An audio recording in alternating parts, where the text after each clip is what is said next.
Alright, let's go.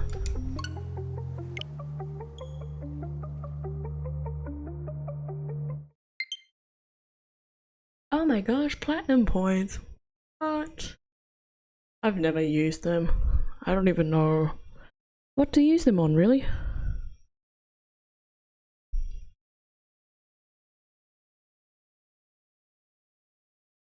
Anyways, sit back, relax, enjoy the stream. Shoutouts to all my YouTube people out there that's been watching my VODs.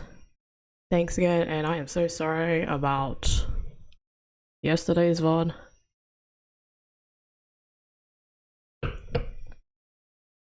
I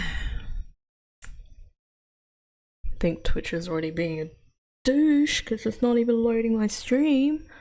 That's great.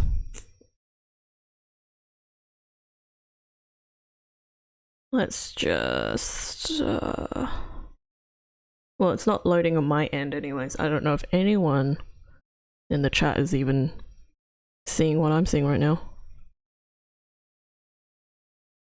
There we go. Okay, it was just on my end. Great, thank you so much, internet. Okay, I am recording, so let's see how long this recording will go for.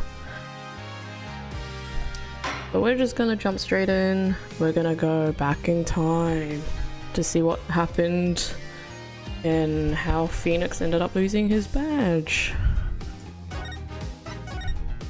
I have my cup of tea once again. Help me hydrate. Kinda, sorta. Showdown time. Let me know if I need to adjust the audio as well. I lost. It's only a game of poker. A game I've played for a long time and only lost twice. Who was the first? The man I killed, of course. Oh my gosh, here we are. Well, it seems I've found the partner I've been looking for all along. Over a game of cards? Why, yes, over a game of cards.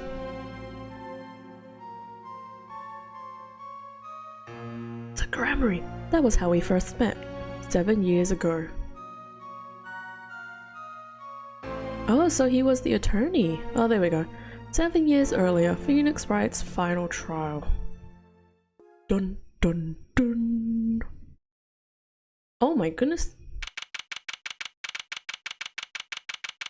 This is old. Oh wait, this is number 2. April 19th, 9:27 AM, District Court. Defendant Lobby, number 2. Phew, okay. It's been a long time since I felt like such a rookie. This music though. What a throwback. Gotta try and relax. Ah, good morning, Mr. Enigma. Enigma. I'm sorry to have sprung this on you so suddenly. I received the files from your previous attorney only yesterday. Honestly, I'm not entirely sure I'm prepared. I understand I am asking the impossible of you. Yes, well, you haven't really told me what happened yet. All we did was play cards. And that was enough. Actually, it wasn't. Trust me. There's little Trucy! Oh, look at her. Ooh, morning, Daddy! Oh, I'm so glad you came. Yeah, spoiler alert. This is her dad. If you put the Grammary and this two together... There's your connection. You okay, Daddy? They picking on you? Ha ha ha ha ha ha ha ha. I'm fine, as always. This old boy is here to help me after all. That's young man to you. Good morning. That's a cute outfit you have on. Thanks, my first show's today after all. Oh, she's so cute in this form. Oh, she's so adorable. I prefer her in this color than the blue. I feel like this color suits her more. Oh, I'm sure it is. What the heck is she talking about? Oh, old boy. Huh? Me? Look what he started. Here. It seems fate's clock will make me wait a little longer. At least only less than 10 swift minutes remain. To all those who have supported me in my life's work, I give many thanks. Farewell. Magnifi Grammary. What's this? I don't know. I just got it over there in the hall. They told me to give it to the old boy in the blue suit with the spiky hair. They said it was really important. What's this? A memo for you or some such? Not from the looks of it. What is this? Looks like a page from someone's diary. I'll give it a read later. I already read it. We're already one step ahead of you, Phoenix. Well, how do you feel about the trial today? We'll get through it. Somehow. Incidentally, the prosecutor today is a new guy, I hear. Ah, an easy win then, yes? They're calling him a true thoroughbred in the history of the prosecutor's office. Of course, there's no one... Oh, of course there's one of those every year. Edgeworth. The switching of attorneys just before the trial. I know it is a difficult situation I put you in, but allow me to say one thing, Mr. Wright. Yes, they will not be able to pronounce me guilty today. So, do your best, but do not worry. First time a defendant's ever given me a pep speech. I'll do what I can. Ha ha ha ha ha ha ha. I see you do not understand. You see, it would be impossible for them to declare a verdict. Impossible? Yes. Isn't that right, Trucy? Yep, you bet, Daddy. My first look at the case was only yesterday, and the information I was given was a tad bit lacking, to be honest. Still, I'll do what I can, for their sake. I believe the curtains will be lifting any time now. I am in your capable hands, Mr. Wright. My client is Shady Enigma. Shady? Surely he's not that same guy that died 7 years later in a Borscht Bowl Club? Nope, not him. Not at all. Shady Enigma. What a name, by the way. Known to the world as Zach Grammary, a wildly popular magician, star of the troupe Grammary. His mentor, Magnifi Grammary, was a rare breed of a magician. He single-handedly ushered in a golden age of stage magic, until he was shot dead. Oh, and Zach Grammary is the suspect. And now, what are we going to do?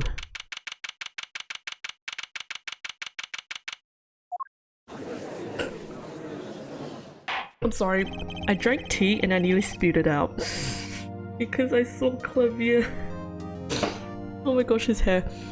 Court is now in session for the trial of Shady Enigma. Oh my goodness me, look at him. Look at Phoenix right here. I'm assuming he's 26, considering this is... Oh, we can't actually see him.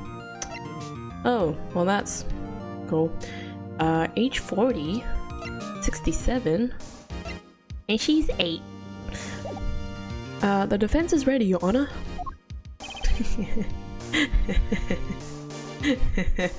What a look. Is the prosecution ready? I was just thinking, is this what all the fuss is about? Bit of buzzkill, really? Buzzkill? Is this some new kind of crime? One of the worst? This is a trial, yeah?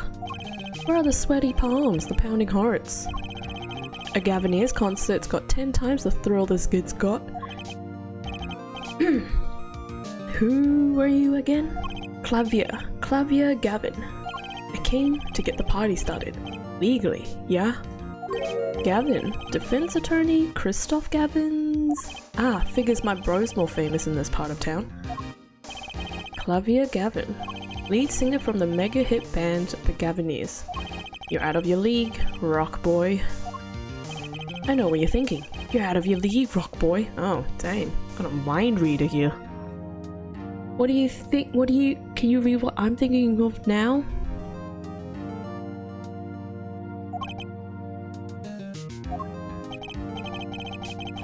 true, my debut single 13 Years Hard Time for Love went platinum overnight, that is a very long title. Why can't you just say Hard Time for Love? Exclude the 13 years.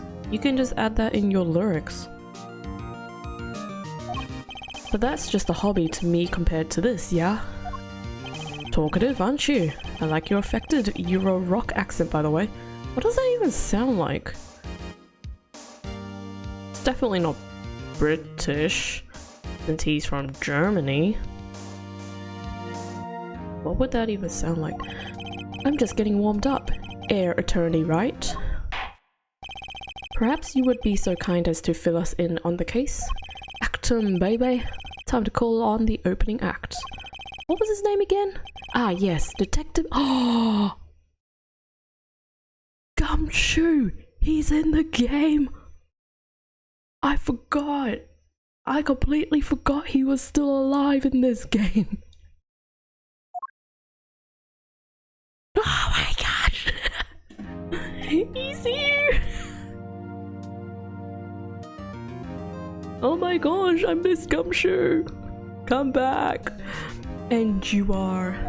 Hey, you are the one who called me up here, sir. Whoa. Okay, I know I said this the beginning of my playthrough, but the graphics look insanely good. And you can just tell from Gumshoe's design. That is insane. Name's Dick Gumshoe. I'm a homicide detective down at the precinct. Detective Gumshoe, long time no see. Hey, you! Huh? Me? Today's the day, pal. Today, I win and you lose. I got confidence in my testimony today, see? What? You normally lack confidence in your what? You normally lack confidence in your testimony? Air detective, this is my stage, Candy Antiques. Or antics, rather. Huh? All this hey-you-ing and such, and I could care less about your history together. Heck. Very well, Detective Gumshoe, if you would, please tell us about the case at hand. It happened 6 days back in our room at the General Hospital. Oh, dang! That's a deep bullet hole. The facts are simple as they come. Here's the crime scene. The victim was a patient asleep in a hospital bed. The killer comes in, puts a pistol to his forehead, and bam! Lights out. Them's the facts. Not so long ago, the victim, Magnifique Gramarye, was a famous man. He had the entire country under his magical spell, as it were. Ah yes, the great magician. He retired years ago, though. Say the name Magnifique to one of my generation and you'd be lucky to get a blank stare. That old, huh? Or that young, rather. Yes, though I'm sure the youngsters today know his disciples even better. I dare say Troop Gramarye has made quite a name for themselves. Anyhow, the retired Magnifique's been in the hospital for the last year. What was it? A male ignorant tutor or something? Doing something to help his liver, I think? Yeah. A malignant tumor, perhaps? In other words, he had liver cancer. Oh, I'm so sorry to hear that. He had only 3 months left to live, in fact. The facts do seem simple enough, but something's not right. The victim was already climbing a 3-month stairway to heaven. Why not wait for him to knock knock knock on heaven's door? Why shoot him? Why'd you say knock? Oh, like knock knock knock, okay. I was like, why did you say knock knock 3 or knock 3 times? I wouldn't have to put it quite so lyrically, but it's true. Why make the effort to commit murder when the victim was about to die? Incidentally, the victim had a serious case of diabetes. Okay, anything else you want to add? Diabetes? In fact, he was about to shoot up with insulin when he was shot with a pistol. The syringe was found at the crime scene. Chronic diabetes and cancer. As much as it pains me to say it, The victim was clearly at the end of his life. Oh my goodness, there's so much evidence coming through. I believe the question before us is clear then. Why did the killer have to shoot this dying man? What reason could he have had? Very well, detective. Perhaps you can enlighten us as to the circumstances of the shooting. Yes, sir. Excuse me. The circumstances. The old music. Yes. Glad they stuck with the first game music. Actually, the victim kind of ordered the defendant to do him in. A few days before it happened, the victim sent a letter ordering his own murder. The defendant did what was asked of him and shot the old man in the forehead. The bullet was fired from the pistol found at the scene, no doubt about it. And the pistol definitely belonged to the old man, sir. What? You're saying the victim ordered his own shooting? Those are the facts. I have here the letter in question. To my beloved student Zah. Okay, I guess we're not reading it. Okay. Guess we'll read it later. Very unusual indeed. Although could such a thing as a letter really cause one to pull a trigger, I wonder? I believe the answer to that question can be found at the end of the letter. Ah, you cannot refuse, and we both know the reason why. Hey YouTube, stream decided to buffer again. So it's just you and me. I'm sure Twitch will catch up eventually. Detective Gumshoe, can you explain this to the court? Unfortunately, even the defendant won't say a peep about that bit, sir. One thing bothers me about this. Why didn't he just say 11? Why have him come at 11:05 without some specific reason? The devil is in the details, attorney. Well, was there some reason? As it turns out, there was. Every night for half an hour, starting at 11. The victim, Magnifique Gramarye, was given an IV. An IV? There it is in the picture, off to the side of the bed. At 11, a doctor would come to set up the IV. 30 minutes later, he would come back for the empty bag. This happened every night, without fail. So that was the only time they could meet without the chance of an untimely interruption. During his IV. Very well, shall we begin? Mr. Wright, your cross-examination, please. Oh, if you would. What's this reason he couldn't refuse, I wonder? He could have at least mentioned it to me.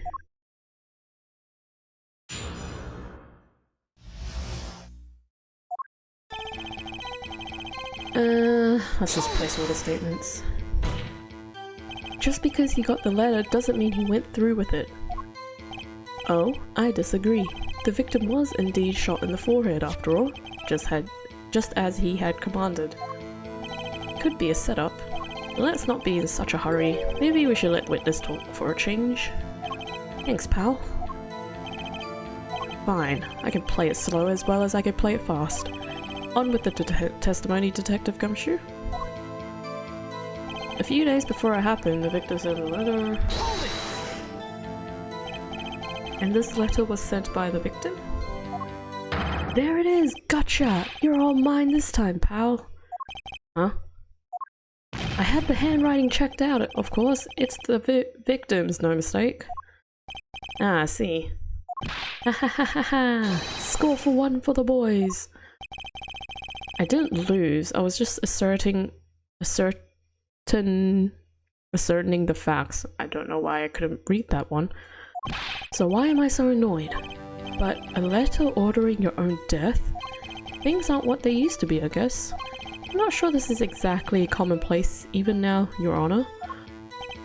So anyway, guess I'll keep going while I'm ahead. The defendant did what was asked of him and shot the old man in the forehead. How can you be so sure?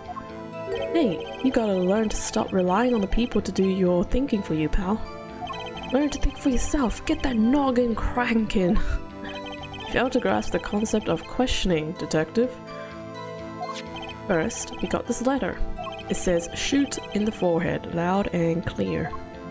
I can see that, but I still wouldn't do it. Well, maybe you need to grow yourself a backbone, pal.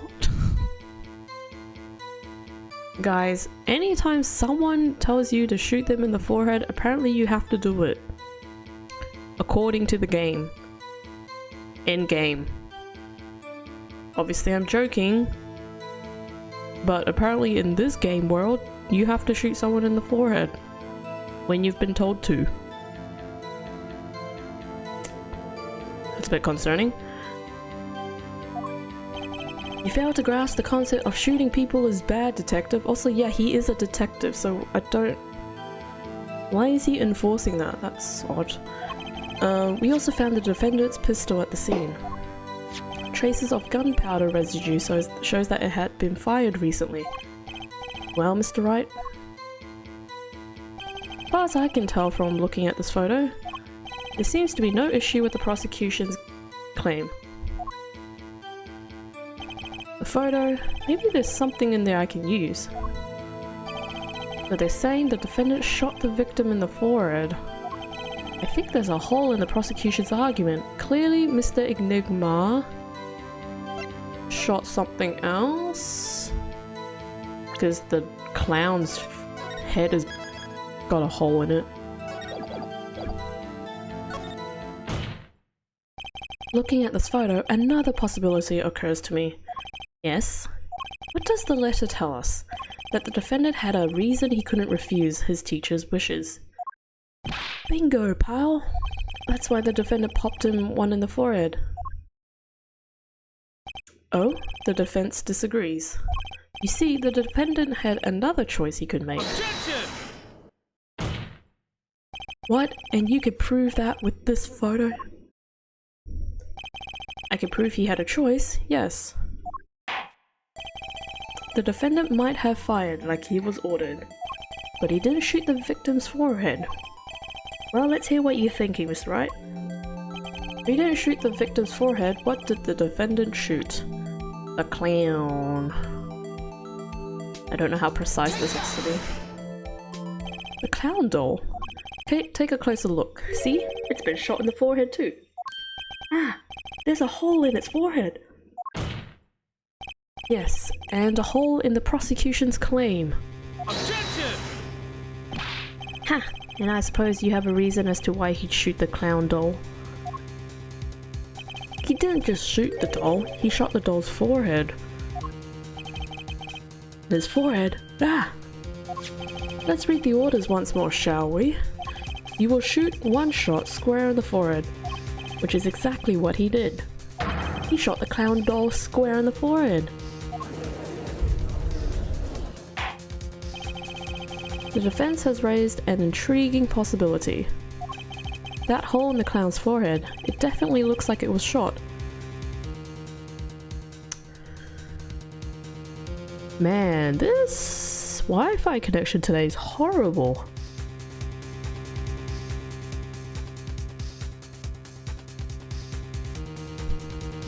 I might just pause the recording and see if that fixes it.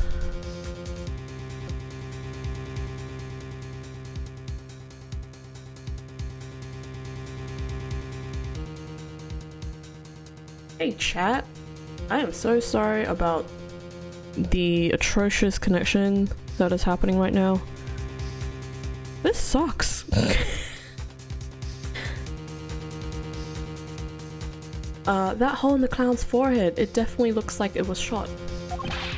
Bailiff, send someone to investigate this matter. Objection! I admit, I'm impressed, but I expected nothing less. Still, this doesn't mean he didn't shoot the victim. Objection! Perhaps he did have to shoot a forehead, as ordered, but the letter says nothing about whose forehead. This was the only way he had to follow his orders without taking a life. The bullet hole in the clown's forehead, or clown doll's forehead, does demand an explanation. It might very well be a clue, yet Prosecutor Gavin is right.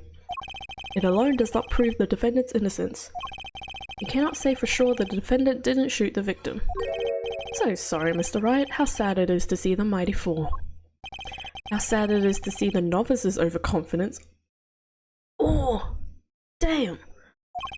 He doesn't realize just how big this little hole is going to get.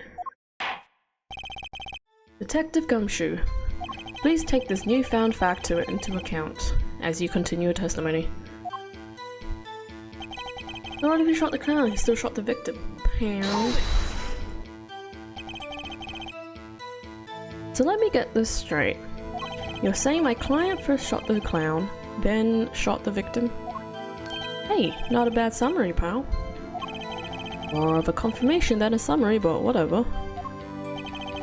That was really more of a confirmation than a summary, but our defense attorney seems pleased enough with himself. Do these people ever miss a chance to mock me? No, they don't apparently. They don't. Well, now that Mr. Wright's got that out of his system, shall we continue with the testimony? Didn't have time to gather all the details before coming here. This testimony might be my only source of information. Better pay attention and read this letter carefully. Okay. Oh my gosh, Phoenix gave us a clue. We have to read the letter. What? I haven't even read this letter. It seems fate's clock will make me wait a little longer, at least only less than 10 swift minutes remain. To all those— oh wait, I have read this. I forgot. To my beloved Zach, to you I entrust the task of lowering my life's curtain. Come on the 13th, 11:05 p.m. I will ready a gun with which you will shoot one shot square in the forehead. You cannot refuse, and we both know the reason why.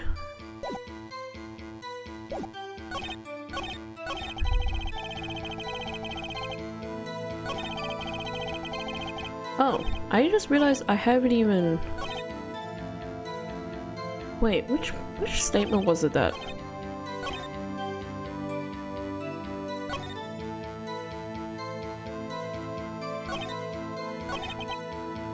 Still shot the victim. I don't think I've pressed all the statements, I just realized. You mean this pistol, the one in the crime scene photo? That's the one. It's a funny looking gun, so there's no mistaking it. We compared the bullet taken from the victim's skull with the bullet fired from this gun. The rifling marks on the bullets were a perfect match. So you verified the murder weapon, in other words? You bet we did. Pistol definitely belonged to the old man. Why are you so certain? What pile of sand has your head been stuck in all this time, pal? You never heard of Zach and Valent's quick draw shooting? Huh? What's that? One of the defendant's specialties. Zach and Valent stand on either side of a girl. Then they shoot. But the bullets don't hit her. Instead, they hit everything else on stage. Okay. Sure. This was one of the pistols they used in their show. Got a great design, huh? The kids love it. The gun or the design? Oh my goodness. Clavia just answered my question. Many boys and girls joined the police because of that pistol, I hear. Oh gosh. You know, that would explain a lot about the police force. Troop Gamery stopped doing that act for a while. The old man held on to that pistol ever since. The court would like to see the pistol in question. You got it, sir. Here she is. Wow, this truly is a blast from the past. It's a staged pistol for magic shows, see? But it can fire real bullets. It looks so much bigger in real life than on TV. Yeah, but it can only hold one round. By the way, the pistol's firing chamber is empty, and it shows traces of having been fired recently. So, were any fingerprints found on the gun? Unfortunately, no. Because they're all wearing gloves. Duh. Of course, the defendant is known for wearing gloves. Thank you, Xavier. or clarifying what I just said. We might say that a lack of fingerprints is in fact a fingerprint of its own. Aha! Intriguing point. Well made. Whoa, whoa, whoa. Not well made, not intriguing. In any case, the court accepts this evidence. Okay, we have the gun. My grandchild would get a kick out of seeing this. Judge, you need to probably rethink what you just said, as well as what you were gonna do with that gun.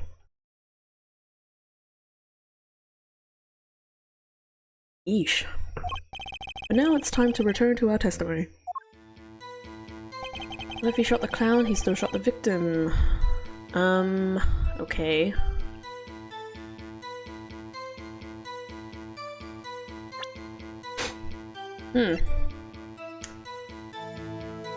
Whoops, sorry.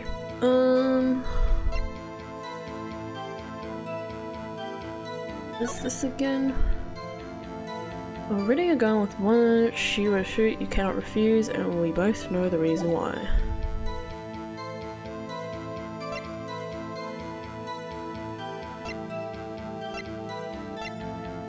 Cause of death. Single gunshot to the forehead. Oh wait! It's only one bullet. Is it this? Objection! Yep. The trickeriest cases often seem the simplest. Prosecutor Gavin, you missed the bullet hole in the clown's forehead. If you hadn't missed that, you might have come to a very different conclusion. Understand? Yeah, but like I just said, pal, after he shot the clown in the forehead, he went and— Objection! Did he just say Prosecutor Gavin and not Detective Gumshoe? Is that what I just read?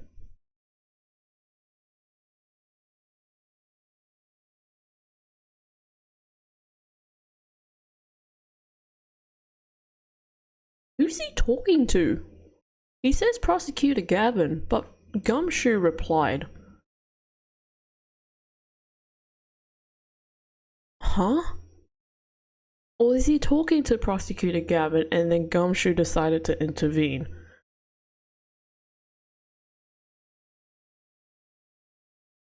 Okay. Did nothing of the sort to the victim. The pistol proves he could not. The murder weapon? How? It's quite simple, Your Honor. This pistol only holds one bullet at a time. Ah! If he had shot the clown in the forehead, he couldn't have shot the victim too. Yarg! That's not a contradiction, not even close. All he had to do was reload the pistol after the first shot. Objection! Oh, where did he get the extra bullet? They're not so easy to come by, you know. You claim the defendant had one ready, then prove to us how he got it. Look. Heh. Haha. I had a feeling this wasn't over yet. No, this party's just getting started. And I haven't proven anything yet beyond my good looks and startling record sales. And utter lack of humility. Oh, Phoenix! Burn! And what's this? It seems that the prosecution has another witness prepared. Okay, already. Like I said, Air Detective was just the warm-up act. Ugh. Now that the audience has gotten a taste of what's to come, they're ready. Ready for what? Well, my decisive witness, of course. A witness who, you will find, can prove one thing for us. That it was Zach Gramery who shot the victim in the forehead. Very well.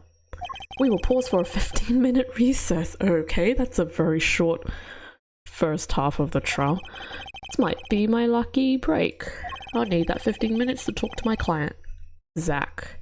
Court is adjourned. That is so short. Oh my goodness. Bro.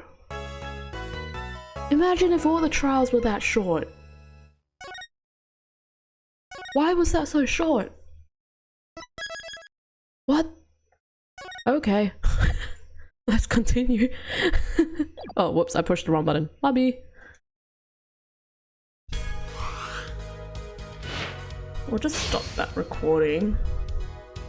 think it's kinda okay-ish. I say that now, watch the bitrate drop completely again. That was so short.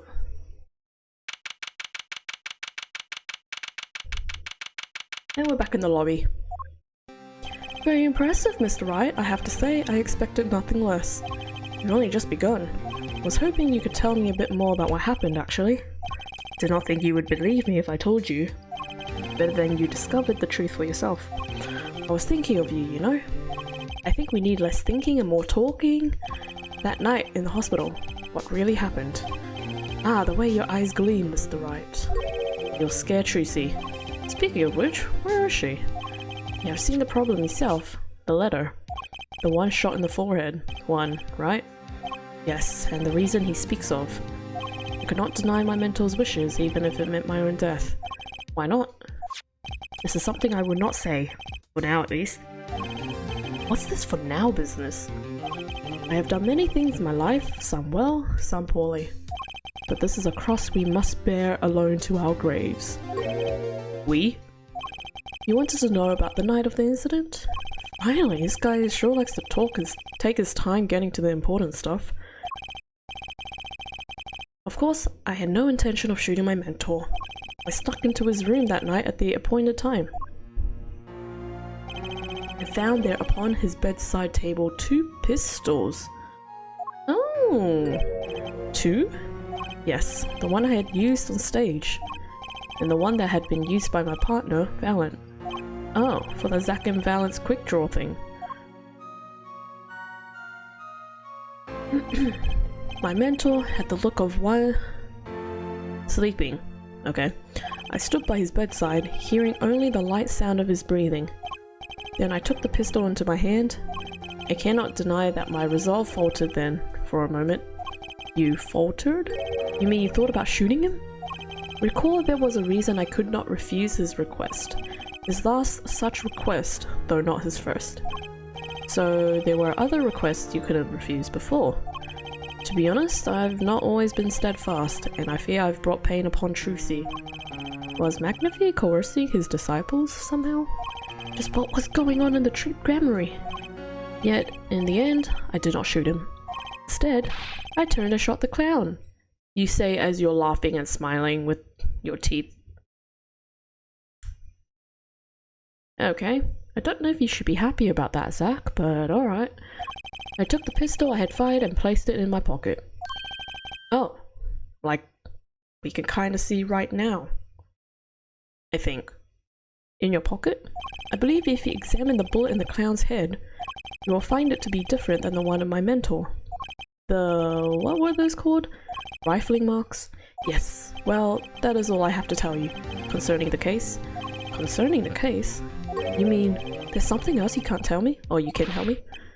Ah, haha, you are a fascinating man, Mr. Wright. Thanks. Yes, there is something. My mentor. His eyes were opened. Creepy. What? McNafi Grammary? The old devil, he was not asleep, you see. Of course, the gunshot would have woken him up anyway.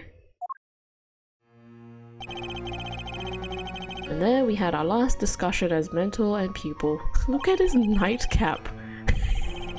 It's got spades on them.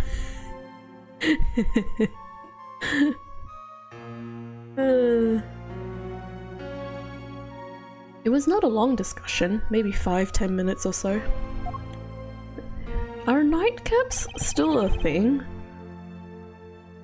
I don't think I know anyone or seen anyone have a nightcap when they go to bed. Or wear a nightcap, rather.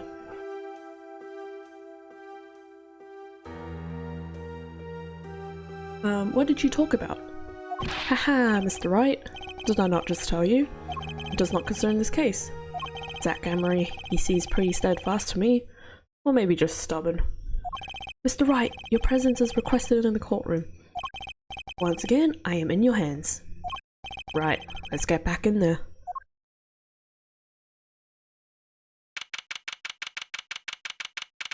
Now, how short do you think this section is? Can't say it would be too short, but I feel like it might be short. Court is back in session. During our recess, a bullet was found in and dug out from the clown's head. Well, this is news. And the rifling marks? There wasn't time to do a detailed analysis, though they did find the weapon type matches the murder weapon.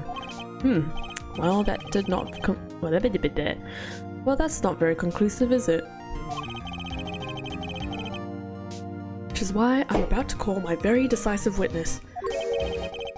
Your decisive witness? How many times have I heard those words? Though they often turn out to be far less decisive than you think. Oh, don't worry on my account. I'm quite confident this witness will do the job.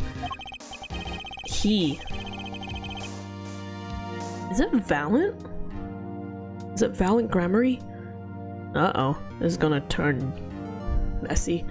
After all, he's intimately acquainted with the players in our little production, being the other half of the Troop Grammary's famous duo, Zack and Valiant. Yep. Valiant Grammary. So, we get to meet the great Magnifi's other disciple. Well, look at him without his mustache. Perhaps we'll start by asking your name and occupation? Valiant Grammary, magician. And you're the decisive witness, are you? You can prove your fellow student your partner's guilt? Fate, the grand illusion filled with traps and tricks. Wait, the shooting took place in that hospital after 11 o'clock at night. If you're a witness, does that mean you were there that late? If one were to deduce this logically, the conclusion is yes.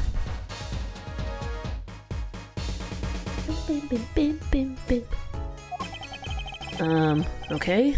I always get the characters, don't I? I have an interesting fact for you. You see, several days before the crime, my witness received this. That looks very familiar. It's the same letter, just addressed to him. Wait, that's the same letter Zack Grammary received. Yes, or perhaps I should say, ta-da! Oh my gosh, that character design. Order, order, order! And what does it say? Surely not the same thing. Perhaps you should see for yourself.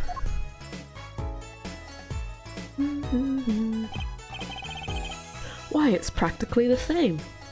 The court accepts this into evidence. Surely there's some kind of difference.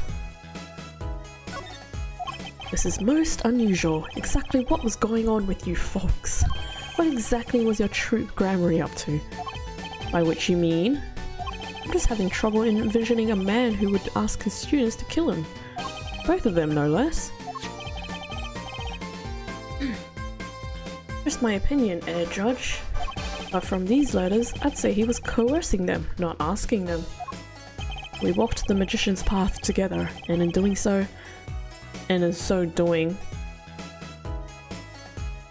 shared much of our lives. When people are so close, there is a strain, a warping of relations, you might say. Yet this has nothing to do with the case at hand. By which you mean you're not going to tell us.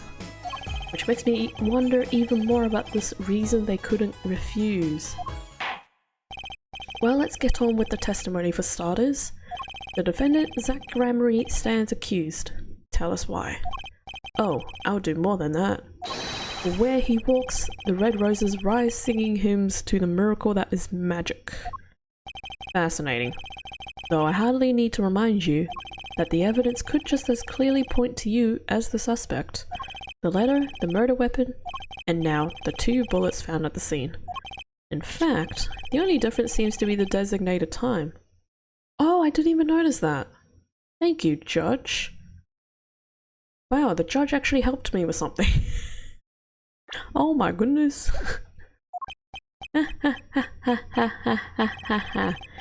As every magician knows, timing is everything. Yes.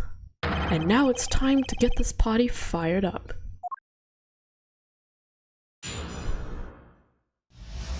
The night of the crime. That night, I visited the hospital room at the time Magnifi requested. A smell of gunpowder hung in the room and my mentor had taken his final bow. I did not imagine my fellow student might have received the same instructions. Yet a deal with the dead is still a deal. Death's sweet kiss I gave to the clown. Then I informed the doctor and the police. So you were the one who reported the crime. Indeed, I would think. This fact alone would clear my name of suspicion. Let's not jump to any conclusions. Yes, the cross-examination generally comes before the conclusions in this court, but if your testimony proves to be true, then the defendant, Zach Gramery, is guilty. And if it wasn't Zach Gramery, then the killer was you, Valent. And no disappearing act will get you out of that.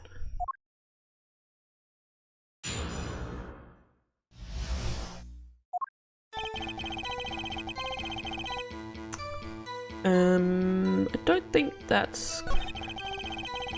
Well, gunpowder.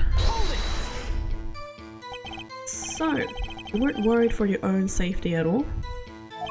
I mean, you smell gunpowder, yes? What if the shooter was still nearby? Oh. What's with that look? That was sus. I did not consider this, to be honest. It is forbidden for a magician to have a good imagination. Forbidden? What? Okay. Really? Is it magical about illusions of imagination? Thank you, Phoenix. How about this? You were the shooter, which is why you weren't afraid. What's with his face? Now you are the one imagining. It is forbidden for a lawyer to have a good imagination. Okay. The witness will refrain from pausing so suspiciously before responding. My forbidden imagination is starting to imagine things. And the judge is back to what he was. And I imagine... Which brings us back to this reason neither of you could refuse. So it does. My partner, he did not refuse. That Magnifi wrote the same thing to you. Why could you refuse if Zach couldn't? Because I have a will of steel, of course. I also do this trick where I bend steel bars, so perhaps steel isn't also strong. How is that relevant? So which is it? Mind if I continue? No, please, go ahead, tell us more.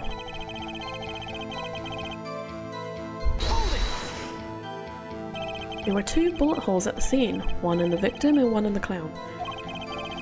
You're saying the one who shot the clown was you? No doubt my partner Zach has said much the same thing. Yeah, because whoever didn't shoot the clown committed murder. I'd better dig around here for a bit more and see what I turn up. Mr. Valent, let me ask about something else concerning the crime scene, namely... pistol number of pistols, rather. How many pistols were there when you entered the room? By which you mean what, precisely? 2 pistols were used in Zach and Valent quick draw shoot-'em, correct? 1 for each of you. You are well informed, yet only one of my old friends sat in the hospital room that night. What did Zach tell me back in the lobby? There were 2 pistols. Of course, I had no intention of shooting my mentor. I snuck into his room that night at the appointed time, and found there upon his bedside table 2 pistols. I took the pistol I had fired and placed it in my pocket. I see no problem with that statement. Only 1 pistol is visible in the photograph of the crime scene after all. So you picked up that pistol and fired it? Indeed I did. Alakazam, Alakazing, Alakaboom. Isn't Allah spelt with 1 L, not 2? Why is it spelt with 2 L's? Is the number of pistols really that important? I don't think I have anything that can prove it.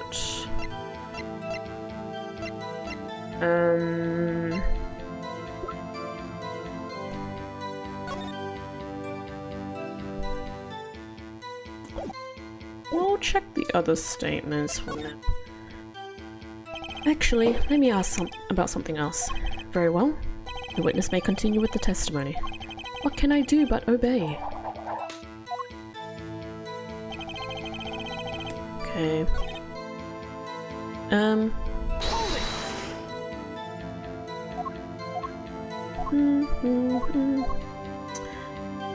The location. Where exactly was the pistol when you entered the room? Atop a small bedside table it was, as if to say, "Here I am, take me into your hand, pull my trigger." Shoot him. The victim clearly wanted to be shot, but why? Perhaps he wanted to go out with a bang. Funny one here. Yet we will never hear the truth from his lips, so all we can do is guess. Is the location of the pistol all that important? Go back to the other one.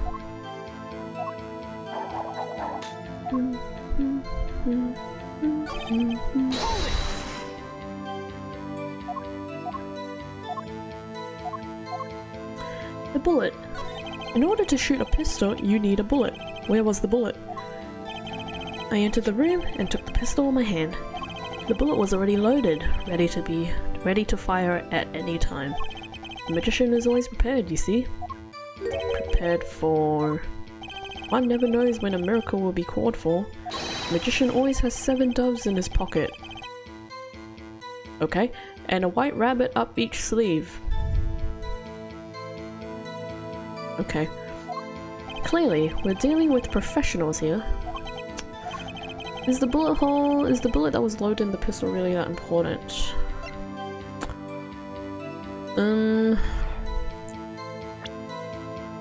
Let me think. Okay, so... He found the pistol on the bedside table, which is true. Then...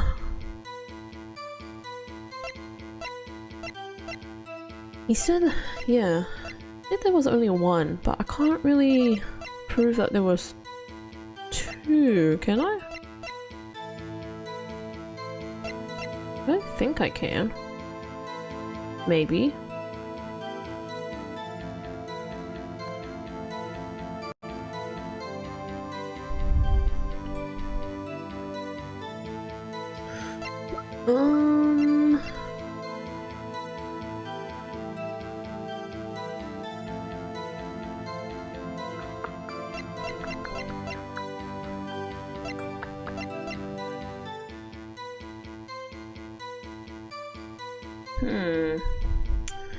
Maybe it is the number of pistols.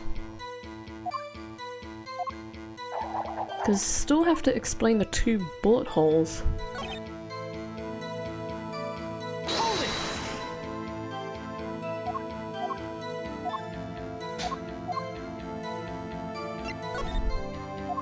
Let's just blitz through this.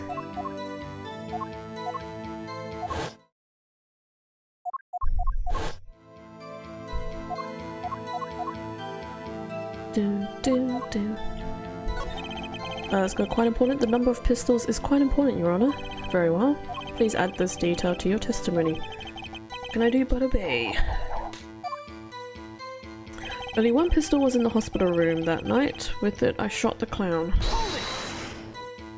So you took the only pistol there and fired it? That's correct. And that pistol was this one, which was left at the crime scene?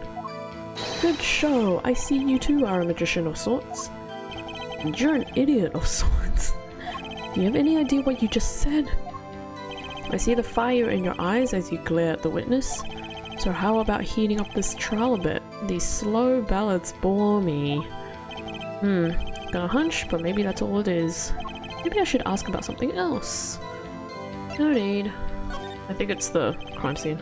On second thought, let's run with this testimony a while longer. I'm pretty sure it's the crime scene photo.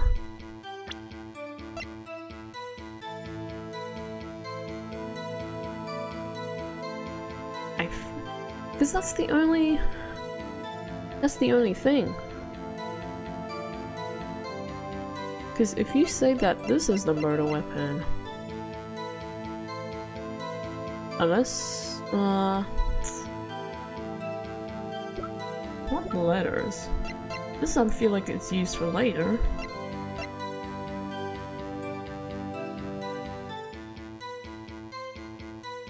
Fires one real bullet. Barrel marks match the bullet found in the victim. Maybe it's not that gun. Maybe it's this. Objection! No, it's not. Ah, poop. Your Honor, what do you think about the witness's statement? I'm not sure if I follow. Clearly, contradicts the, my thought. Ah, poop. You don't sound very sure, Mr. Wright. Yeah, I wasn't really sure. Objection overruled. Don't think that won me any points with the judge.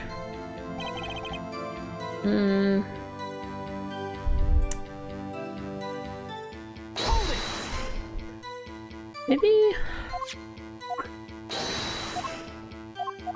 the bullet? Let's try the bullet.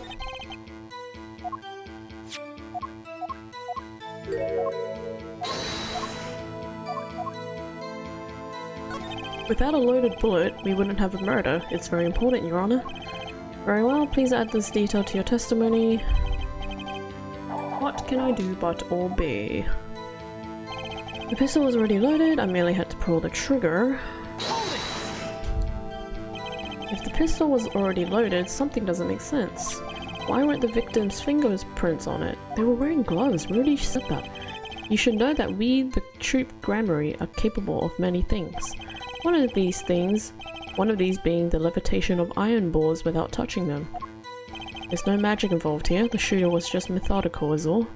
Simply wiped everything off fingerprints. Can't really do much with fingerprints that weren't there. Maybe I should ask about something else. Location? He said it was bedside table, so it's probably not that. Let's try anyways. Without a murder weapon, there would be no murder. It's very important, Your Honor. Very well, please add this detail to your testimony. What can I do but obey?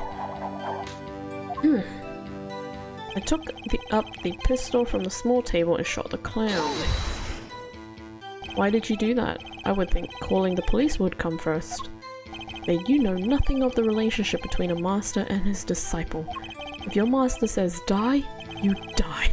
Do you understand? Okay. So you're going to die? Are you going to die? Certainly not. It was but an example. In any case, I wanted to fulfill my obligation. A final courtesy to a great mentor, perhaps. Or perhaps not. Perhaps I'm totally confused. I am confused right now.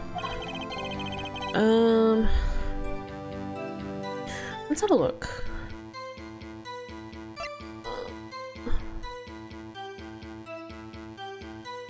It was on the bedside table, or the small table. Apparently the...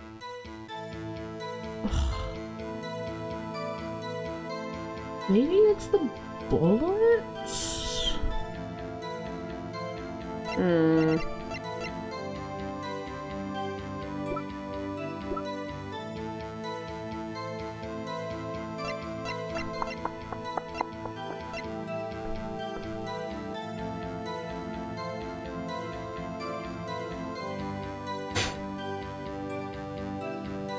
Where did the clown bullet go?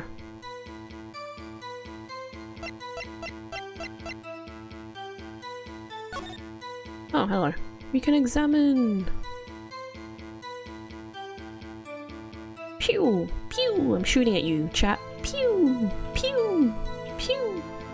Anyways. If you look closely, you can see how the pistol's made to bend here. It's a one-shot only model, and I guess this bend is where you load it. So this is the famous Gramarye golden gun. The Triple G. They say kids used to love pretending they had one of these. I wonder if they pretended to miss their targets too. Okay. Nothing of importance. Is there anything important in the syringe? I always hated getting shots. I guess Magnifi was giving himself the insulin shots. There's no way I could do that. Ugh. Wait, if Magnifi used this to inject his insulin, why are there no traces of it having been used? Something to keep in mind. That's for the future.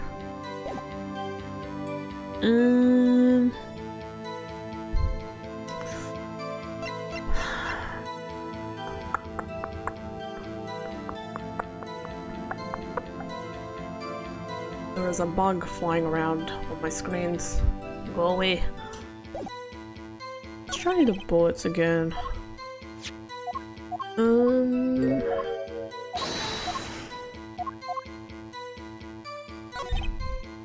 I forgot what thing I presented the thing to. The pistol was already loaded, I merely had to pull the trigger.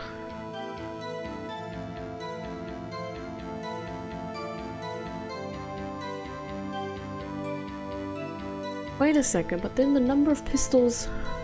Wait, hold on.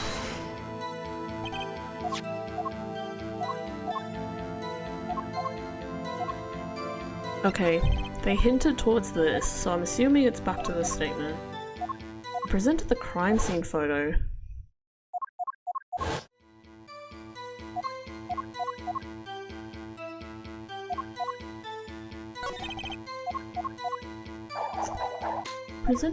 It might be the pistol.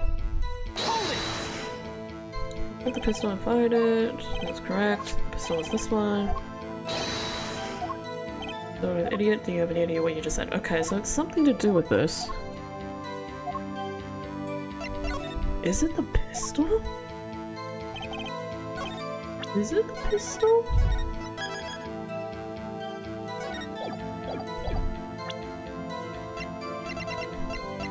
It is the pistol. Oh my goodness. Gosh dang it. Keep second guessing myself. According to the defendant Zach Gramery, when he entered the room, there were 2 pistols on that table. Ah, that's how it comes up now. 2? One of those pistols he used to shoot the clown in the forehead. Then he left with it in his pocket.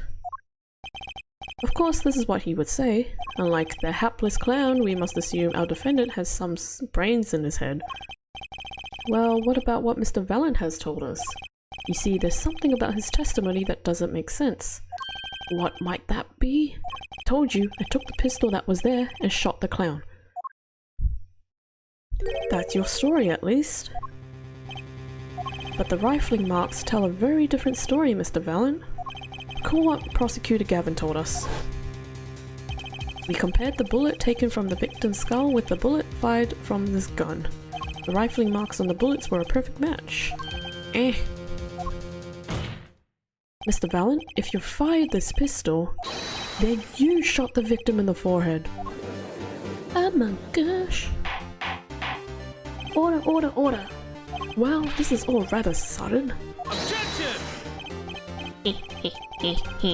What have I done? Prosecutor Gavin, I owe the court an apology. Sorry. Sorry for what? You see, I was unaware that 2 of these unique pistols were crafted. The analysis of the rifling marks only proved the type of gun that fired them. Objection! But that's not what you told us before. You said you'd verified the murder weapon. Which is why I'm apologizing to you now. Quite sincerely, I might add. Would you hold me accountable for a mistake made in my youth? That was just this morning. I'm still young. How old are you? Gumshoe's 32. Oh my goodness, Gumshoe's... Oh wait, never mind. I take it back. Bro, he's 17. Dang. Okay. And, I might add, it wasn't really my fault. If the defendant had only admitted he took 1 pistol from the scene of the crime, we would not have been- we would not be having this pleasant discussion now. What was I doing at 17? I think I was still in high school. Valent Grammary? Yes, Your Honor. You were presented to this court as a decisive witness, but you've proven to be more divisive than decisive. Objection! You'll see in time. The testimony so far has merely been a review of the facts. The proof comes next. Care to elaborate, Prosecutor Gavin? When Mr. Valent entered the hospital room, the victim had already been shot. As his next testimony will prove, right, the real fight is about to begin. Bring it on. Very well, the witness will now testify to the court. Help us determine who shot what. Thanks for lurking, guys. I appreciate you guys sticking around. Hope you guys are enjoying the stream. Apologies for the glitches again.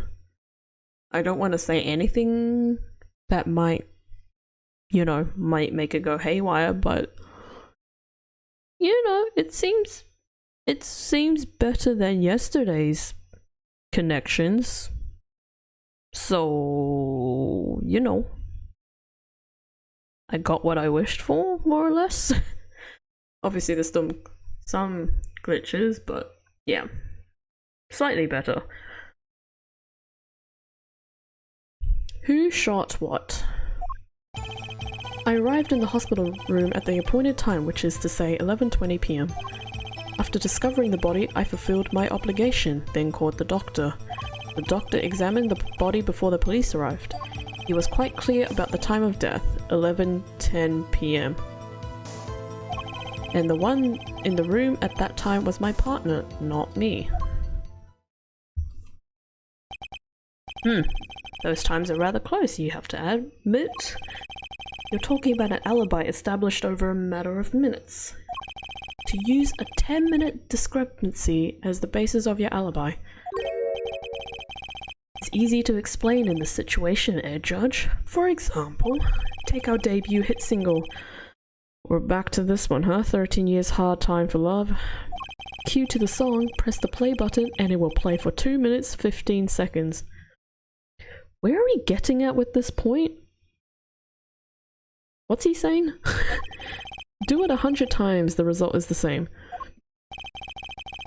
Their debut single was only 2 minutes and 15 seconds long? What a ripoff. That is short. That song's usually like 3 minutes. Around 3 minutes long. Magic is a world of utmost precision. Hocus pocus requires admirable focus. And in the time of death, determined by the doctor there, is an incontrovertible truth. Oh, that word popped up again. My brain just had a brain fart. Very well, the prosecution warns us that we're dealing with rather precise times. We can expect the cross-examination to require... Sorry, I had a sneeze coming. To require the same level of precision. I would hope the defense refrains from its customarily broad, sweeping accusations, lest we blur the focus this case so clearly demands. Point taken. Baseless remarks will result in a penalty. Ah, are you kidding me? Nah. Carry on, Mr. Wright. Carry on? Right. Does that mean I can't press? I have to pick the one statement? Are you kidding me?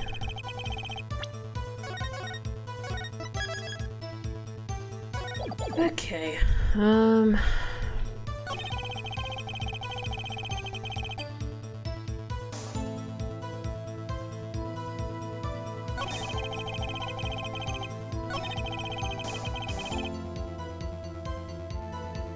11:10.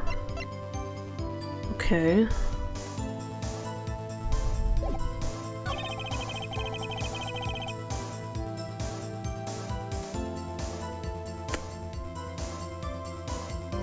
He said they spoke, but at that point he would have not been in the room, I think.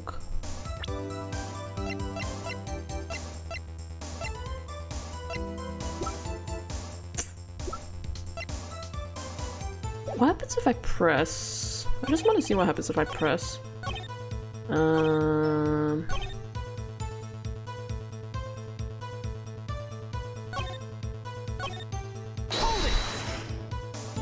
I don't think I'm stepping out on a limb to say I have some doubts about this. How could the doctor be so precise with the time? We do usually only get an estimated time of death, true. I'm not sure I've heard a verified time of death. Magic reveals... revels?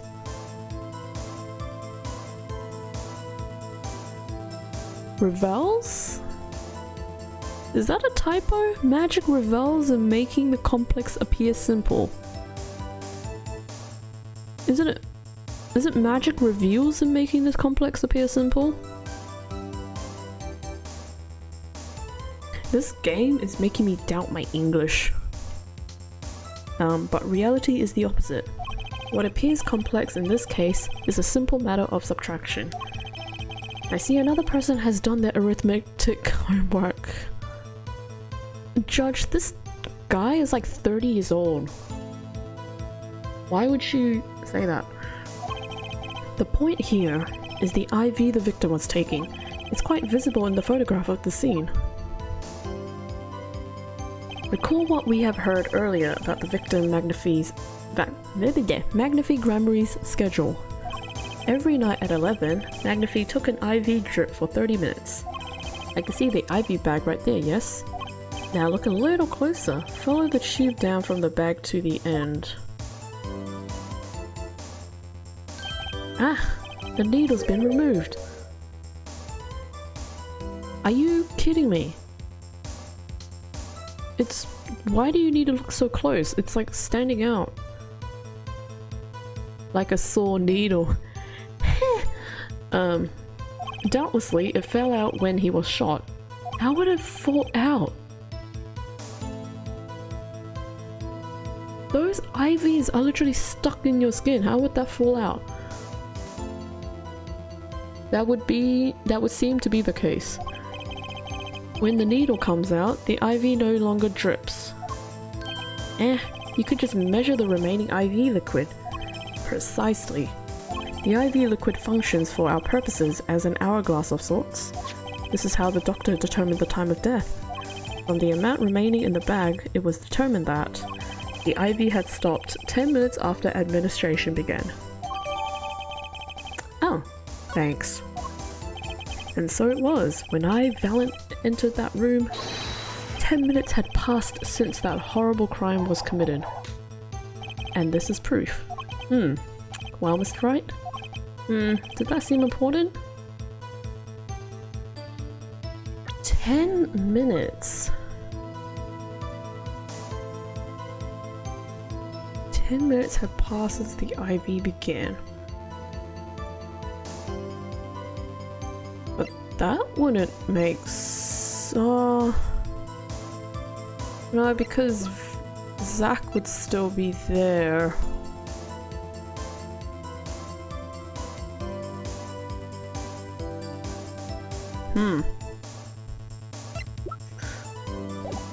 Let's say not. I'm gonna check the other ones. I don't see any problem with that testimony. If you say so. Let's continue, shall we? Sometimes the most magical thing of all is the truth. One thing at a time.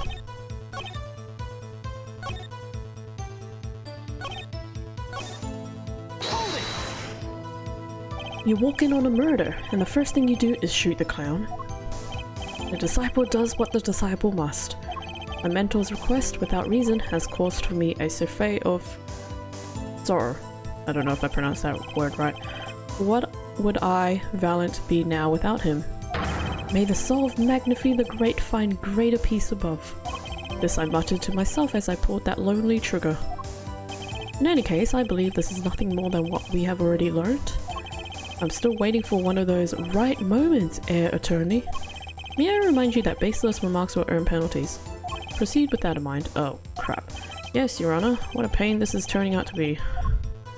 Indeed. Did the doctor say anything concerning the cause of death? Why, yes. I believe he screamed, "My gosh! He's been shot in the head." Doesn't take a doctor to notice that. I probably would have screamed the same thing. And I would have penned the requiem that arose in my soul at that horrid sight. I don't think you would. You weirdo. Whatever happened to good old-fashioned investigation? In any case, I believe this is nothing more than what we have already learned. I'm still waiting for one of those right moments, attorney. May I remind you that Basil's remarks were Yes, we already know. Okay.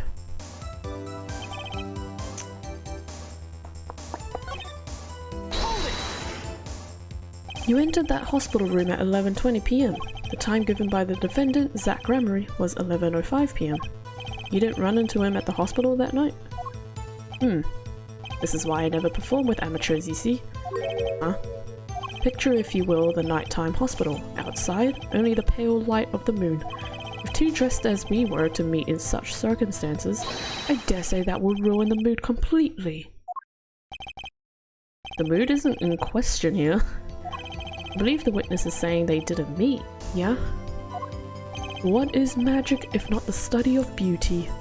Us meeting was not only out of the question, it was an impossibility. What is magic if not the study of how to make absolutely no sense at all? That said, was there a contradiction in there?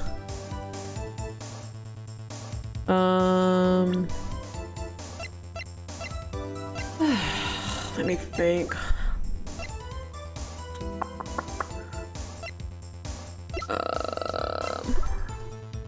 Approximately 10 minutes had passed since the IV began. What happens if I say there's a contradiction? Let me save.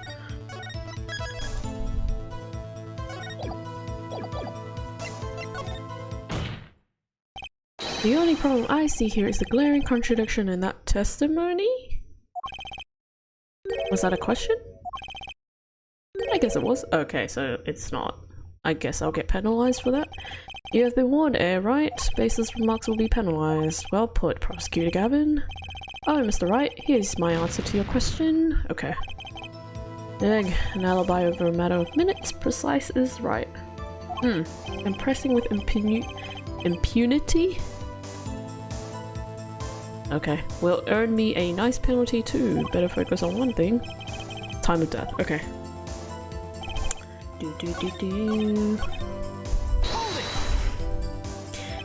How could the doctor be so sure? We do usually only get an estimated time of death. Why can't I fast forward through this? I can't fast forward through this text. Is there a reason why?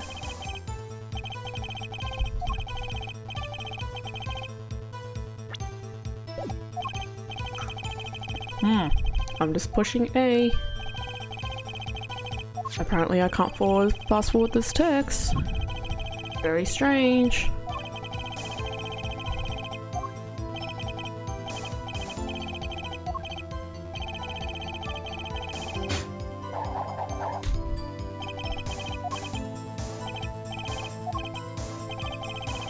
Very important.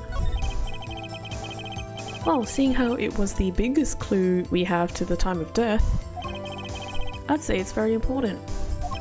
Agreed. It would be hard to imagine a more precise way to determine the time. Behold the power of arithmetic. Very well. The witness will add this detail to his testimony. Sometimes the most magical thing of all is the truth. The water of life springs not internal. The remaining IV liquid proves my innocence. Did you not notice the IV yourself by any chance? When first entered the room, the stench of gunpowder assailed me. Next, the mark of death upon my mentor's forehead. And then, his left arm did I spy, a rose drooping and wilted. A rose? Whoops. Whoops. There's no rose. What are you looking at? It's Thorn, the discarded IV needle. Oh, never mind. He's talking about the IV needle. Knocked from the vein by the force of the shot. Luckily for you. If that IV had not been there, why, you might be a suspect.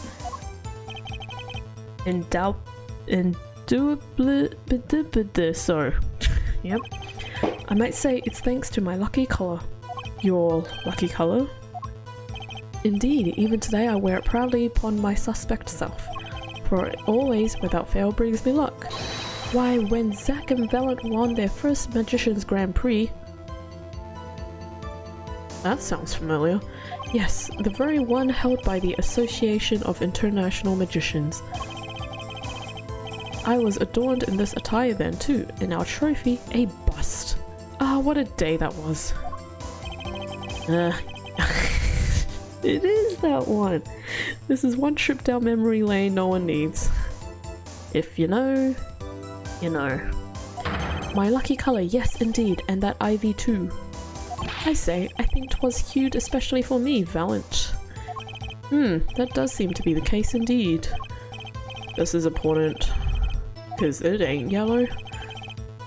Valant sure looks happy with himself. Okay, how about this lucky colour testimony? There's a contradiction.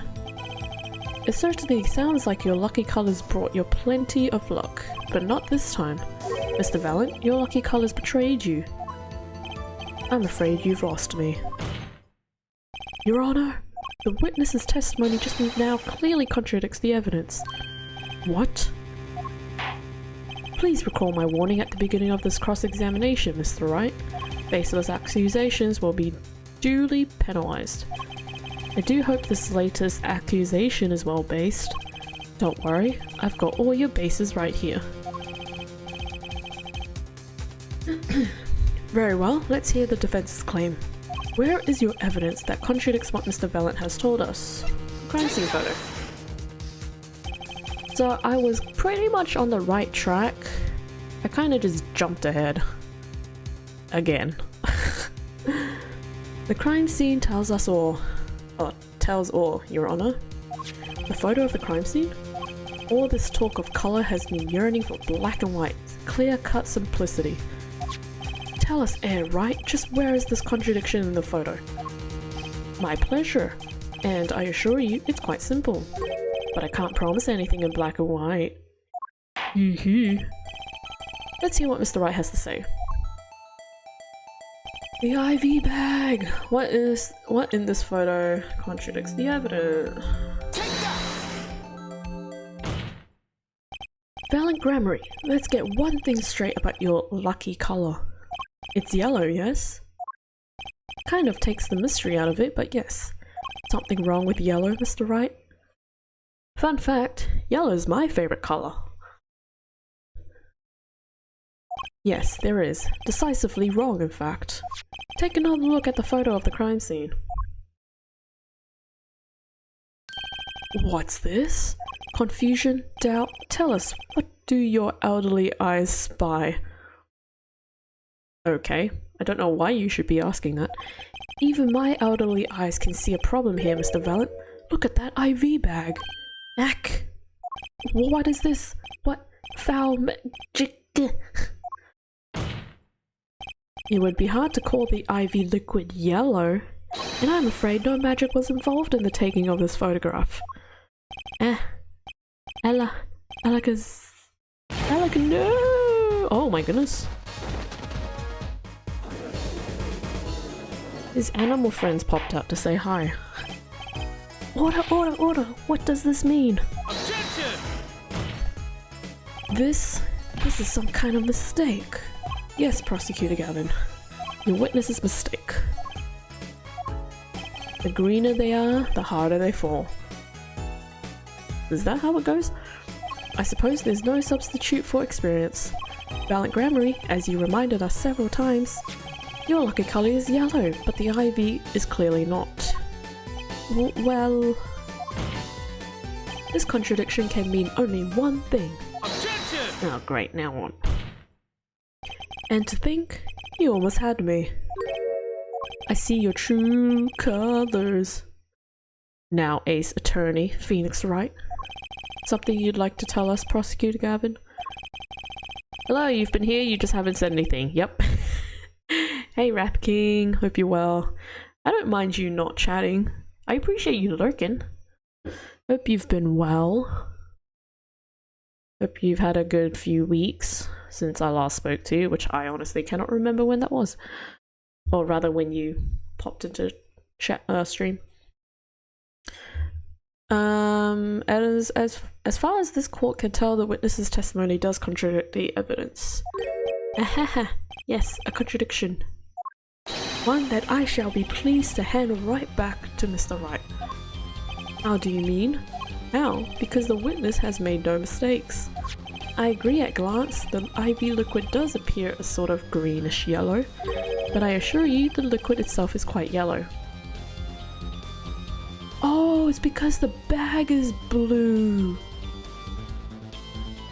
Oh, the bag is blue. Yellow liquid? How can you say that? As far as I can tell from this photo, it's green. Yes, but what color is the IV bag itself? The bag? You mean the plastic bag on the hook? It looks like I want to say light blue? Precisely. Figured it out, get? Put a yellow liquid in a blue bag and you get a green. This, incidentally, is the liquid's true colors. I see your true colors shining through the IV bag. I see. Your explanation does have the ring of truth to it. But how did he know it was yellow? As I thought, there's no substitute for experience, Prosecutor Gavin. What? You may tell a good tale, but you've just proven something rather grave. For you, that is. Grave? The liquid in the IV is yellow, yes. But how did this witness know that? Phoenix, I just asked that. Stop asking the same questions. It's quite unnatural when you think about it. You did think about it, didn't you? Your Honor, the defense requests an explanation from the witness. At the scene of the crime, the IV liquid appears to be green. So let me ask, how did the witness know that the IV liquid was actually yellow? Oh my goodness, I just got a bunch of messages. Hold on. Let me just let this music go for a bit while I reply to all of this.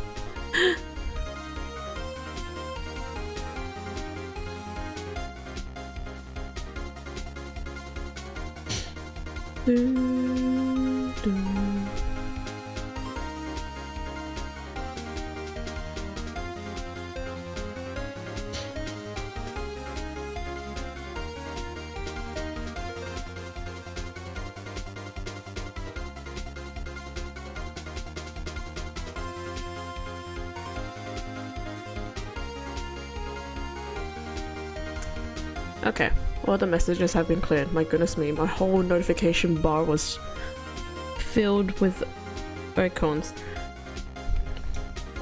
Alakazam! Ugh.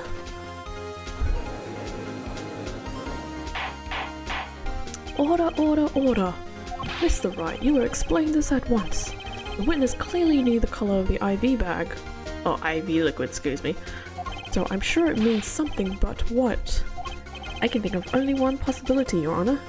The witness, Valiant Grammary, has testified that the IV liquid was yellow because...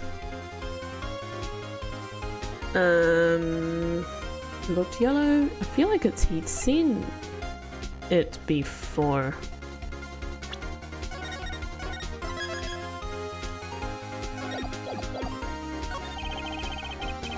From the facts before us, the answer is clear. The witness knew that the IV liquid was yellow. Why? Because he'd seen it before, but not inside the blue bag we see in the photo. He saw the liquid by itself, in a clear, colourless bag. I suppose you would have had to, but I'm still not clear as to what this all means. Ask yourself, why would he know if he didn't work at a hospital? That's where you'll find your meaning, Your Honor. Objection! I'm afraid I find nothing. So what if he knew the liquid's colour? Leave the getting excited over absolutely nothing to our teeny bopper fans. What kind of word is that? Teeny boppers. That is a word I have not heard before. Objection! Teeny boppers. What the heck? The IV liquid is the only evidence proving the time of death. A 30-minute hourglass with 20 minutes worth of sand remaining. Your claim, Prosecutor Gavin. If I remember it well. However, there's a critical difference between an hourglass and an IV bag. Wait, I know. An hourglass uses sand, but an IV bag uses liquid.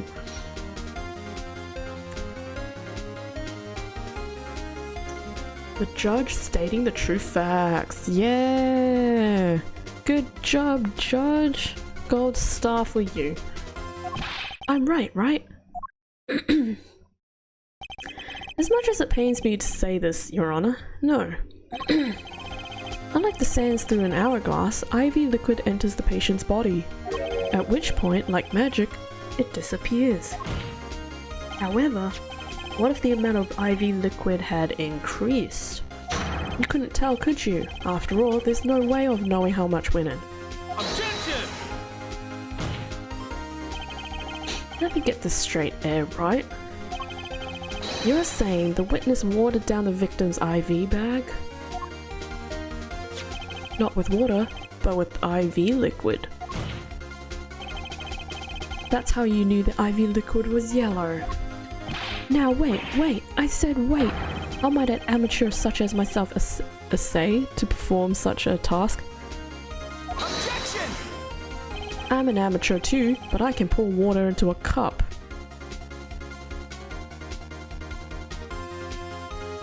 What? Objection! I'm afraid there's quite a big difference between a cup and an IV bag. Quite.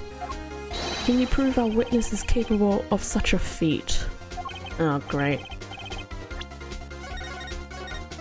Falsified evidence. Ooh, hello. Forgery? He has a point, amateurs.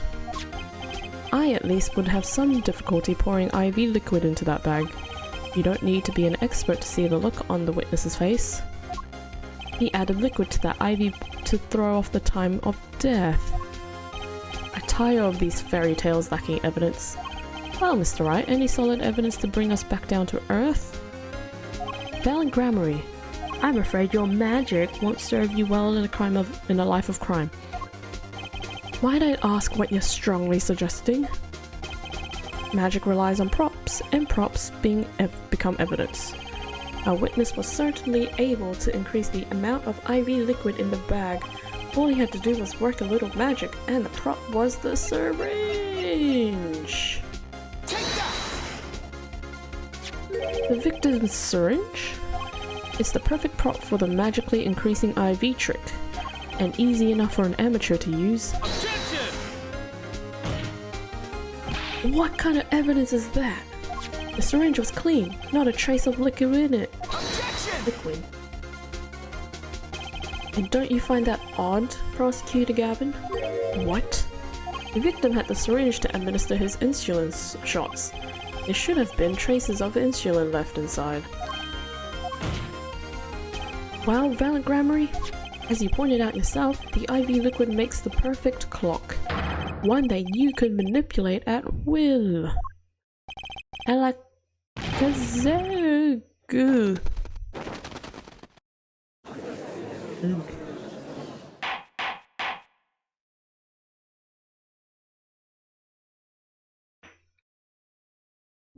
I do believe, well, with this being his first, that the burden of this trial has been a bit too much to bear for Prosecutor Gavin.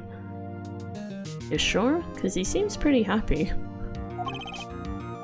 I'm afraid that while there is a doubt as to the amount of the IV liquid in that bag, time of death cannot be proven. And that brings our trial to a close for today. Well, maybe you could squeeze an extra day out of this. You could do a little much needed investigation work. I see there are no... okay.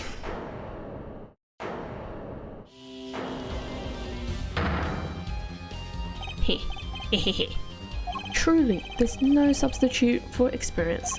Nothing blinds one to the truth so effectively. A word to the wise, underestimate the young and they'll sweep your feet out from under you in a way you never, ever expected. You see, I know exactly what you're thinking. What's he talking about? You say the witness used the syringe to manipulate the level of the IV liquid, but there is no proof. There's no proof he didn't do it either. Yes, quite true. Huh? He's admitting it?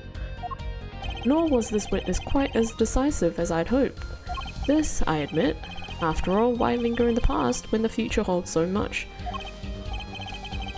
You have something in mind, Prosecutor Gavin?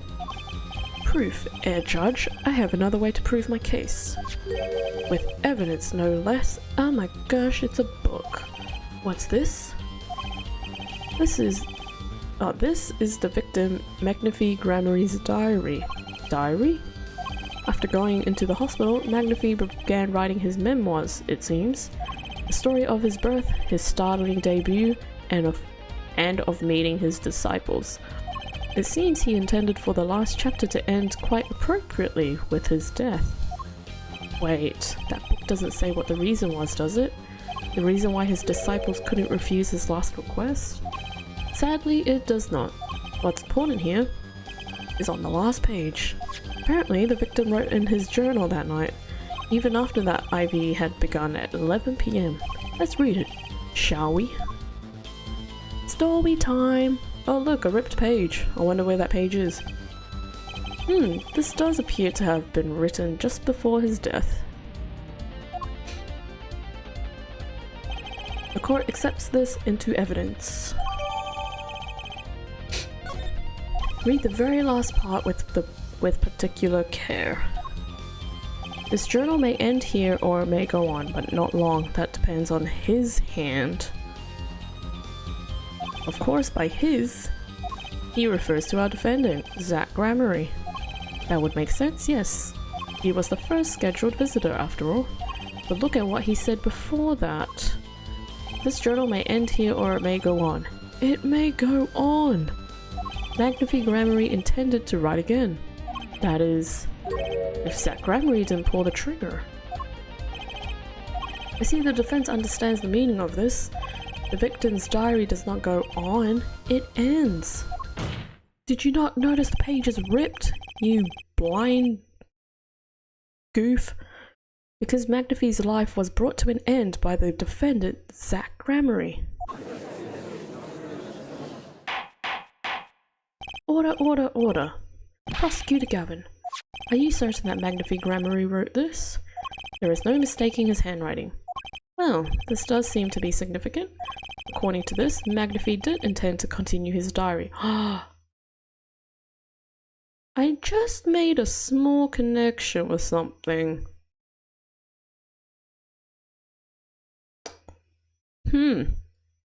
Is this the book that Vera forged? Or is it a different book? Is this the actual book?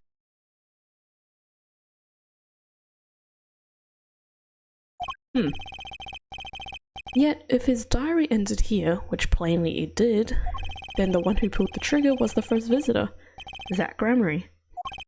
Well, how do you like me now, Air Right? Still too green for your tastes,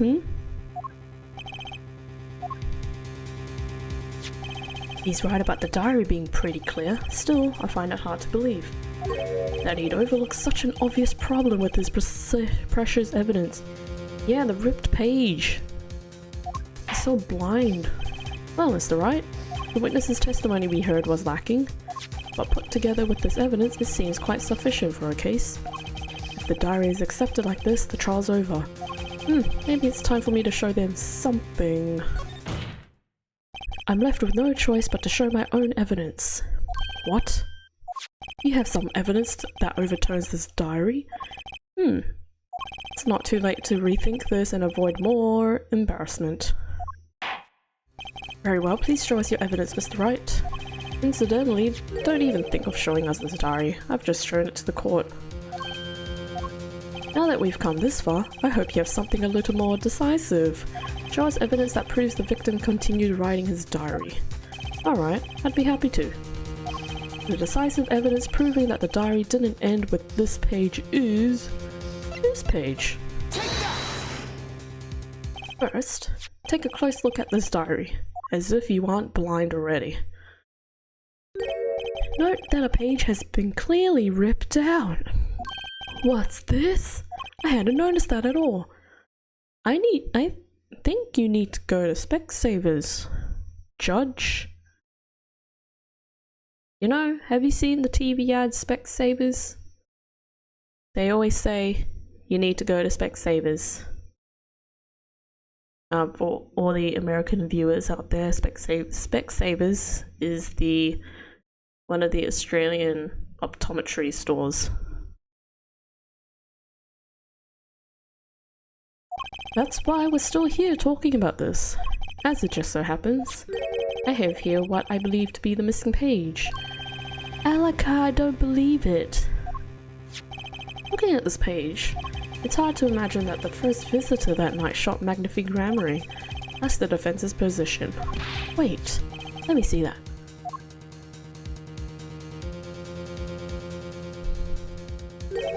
What in Sam Hill? Why, this is the continuation of the victim's diary. Bingo.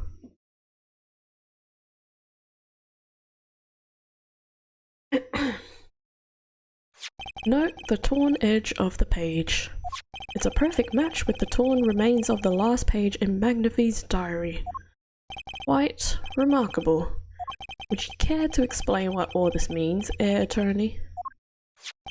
The diary continued after his first visitor came, which means that the victim was still alive after Zach Grammary left, leaving no one to take his life but the second visitor. Valen Grammary! No. No! Birds, doves, pigeons. The handwriting too matches that on the other pages. This is without a doubt the genuine article. Order, order, order. But wait, that's impossible. That old man couldn't have written that. Objection! Oh gosh, I thought my game crashed. Finally. You just couldn't resist, could you, Heir Right? Is this what? Presenting solid evidence? Heir Judge? Yes, Prosecutor Gavin? Might I request we put the current cross-examination on hold? The prosecution would like to call a new witness. Oh, now who? But Prosecutor Gavin, this evidence overturns the current witnesses. I ask only to put it on hold. Please, my new witness has a very, very important piece of testimony to give. 5 minutes, no more. I promise, Your Honor. Well, if you put it that way. Mr. Wright, what's your take on this? Well, Your Honor, judging from his enthusiasm, we'll have to hear this new testimony sooner or later anyway. It might as well be sooner. Then, though this is highly, highly irregular, we will put the current cross-examination on hold. The witness may step down. Now, Prosecutor Gavin, please bring the surprise witness to the courtroom. I need a drink of water.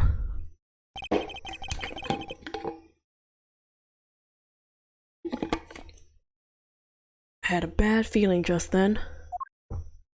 That ripped out page was too obvious. He must have known. Uh-oh, we fell into his trap. And I should have known it was a bad sign all around. Oh, hello. Holding trial with no audience is a first, even for me, Prosecutor Gavin. I was wondering why it was so quiet. And empty. I beg the court's understanding. Can't get over his hair. Also, what's with all the paint? Can you guys... It looks like the paint has been photoshopped on his face. And his clothes. But I had to make a judiciary deal with the witness to secure his testimony. Judiciary deal? The details of his testimony may have some legal ramifications, shall we say. I thought it'd be best to contain the information to this room. Very well. And you are the witness, I gather? Ah, yes. Yes, sir. State your name and occupation for the record. My name's Drew Misham. I'm a painter. A painter? And you are somehow related to this case? No, well, not per se. I have one simple question for this witness. Mr. Misham, was it? Do you know what this is? Oh, yeah, I know it well. How's that possible? Have you seen this diary page somewhere before?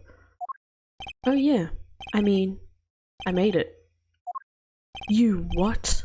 You made it? Ah, there's the forgery. Yes, you might call it one of my works. Prosecutor's office received a tip-off yesterday. Illegal evidence has been prepared for the trial of Zach Gramery. What? Illegal evidence? I initiated an investigation and found this witness. The painter to the world at large, Drew Misham, had another side, you might say. He is skilled in making perfect reproductions of certain things. Forgeries, in other words. Forgeries? Well, so we are to understand that this page here is a fake. Prepared by a certain defense attorney. Oh, this is where it comes in. Objection! Hold it. I didn't prepare this evidence. Objection! Ah, the attorney speaks. Something about this page, I presume, but what is he saying? It makes no sense. After all, it was you who presented this evidence to us, Phoenix, right? Oh, crap. Witness, Mr. Misham, was it? Who requested this forgery? Who was your client? That... I don't know. What? Most of my clients prefer to remain anonymous, even to me. I make the items they want and receive my payment. That's the extent of my contact with them. Objection! But there's no proof this is a fake. It's a fake. Wow, so confident. Huh? To avoid just this sort of problem, I always put a special mark on my works. I can say without a doubt, this is mine. Oh dear. Is it, what does he do with his fakes? He sketches like stuff, right? Or signs it? Oh wait, no, sketching is, Vera. Although I'm pretty sure Vera was already doing forgeries for him. So, what is this forgery? Mr. Wright, you have just presented illegal evidence to this court. My court. How you got banished? It was careless of me. That's all I can say. Oh, old boy. Here. What's this? I don't know. I just got it over there in the hall. They told me to give it to the old boy in the blue suit with the spiky hair. They said it was really important. It was all a trap. A fatal trap. Mr. Wright? Yes. Do you have an explanation for yourself? If I did, would the court hear it? No. Yeah, probably not. Forging evidence is a serious crime, and presenting it in court a serious mistake. A fatal mistake for an attorney. Fatal too, perhaps, for your client, I fear. Tell me, what kind of defendant relies on forged evidence? The answer is quite clear. A guilty one. Objection! Your Honor, wait. I understand that presenting forged evidence in court is a serious crime, but you cannot hold my client responsible for actions I undertook as an individual. I am sorry, Mr. Wright. Your Honor? Another close call, I dare say. If the prosecutor's office hadn't received that hot tip, everything would have gone the way you wanted to. Yeah? I even gave you a chance. Too bad you decided not to think before embarrassing yourself. Hee hee. I see no need for further discussion on this matter. Special witness dismissed. Well, he's still here. Mr. Attorney? Yes. Could I ask your name? Phoenix Wright? Mr. Wright. I've seen and studied many people, but none like you. I'll remember you, Mr. Wright. Okay. That was weird. Oh, Zach's back. Though I deeply regret having to declare a verdict in this way, this trial is over. You have the right to find a new attorney and make an appeal. However, this court must. Your Honor? Yes, Mr. Zach? There is one thing I wish to make clear. Today, in this courtroom, you cannot declare me guilty. It is impossible. I'm afraid the defendant is quite mistaken. I most certainly have the authority to declare a verdict on you. Except, tell me, how do you plan on announcing your verdict? When your defendant does not exist? Oh, he disappeared! Oh, that explains his... Oh... That explains his other name and clothes. Right. That makes sense now. Doesn't exist? What are you talking about? I am talking about this. It's gone. Mr. Enigma! The defendant's eye escaped. I was gonna say the defendant's eye escaped for some weird reason. The defendant's escaped. Find him, quick! Bailiff, close all exits from the building. So empty. On the double, he must not be allowed to escape. Is that how Phoenix lost his badge? That day in the courtroom, a miracle occurred. The defendant, Shady Enigma, aka Zach Gramery, did not just escape from court, he literally, unbelievably, vanished. Right before the bailiff's eyes. No one ever saw him again, not since that day. This is the Gramery miracle! Ah ha ha ha ha ha ha!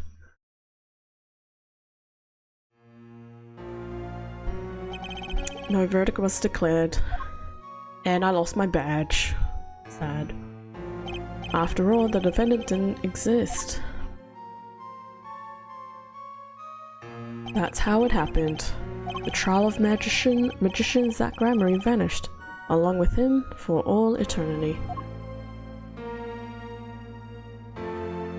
The mysteries that remained behind were all solved, however, but not until 7 years later, when he came back. Will be continued. 7 years later. Okay, well, we finished the trial. I still have time. I've only just reached the 2-hour mark, so... Ooh, what's this? The Mason system. I have a feeling this is before the final trial, so... Let's see how far we go with this.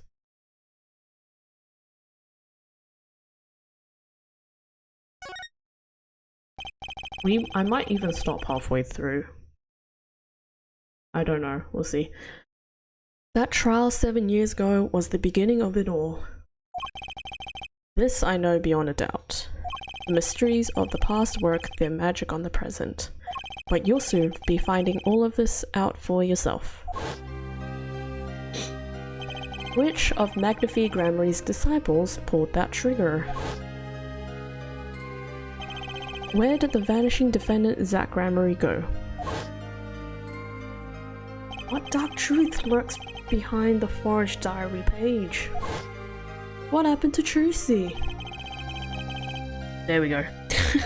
I summarized it. Oh jeez. Hello. Mason system. Why does this look familiar? Oh wait, this was at the beginning. Never mind. Detention center. The past left us these 4 keys to unlocking the truth. This is tripping me out. Oh my goodness.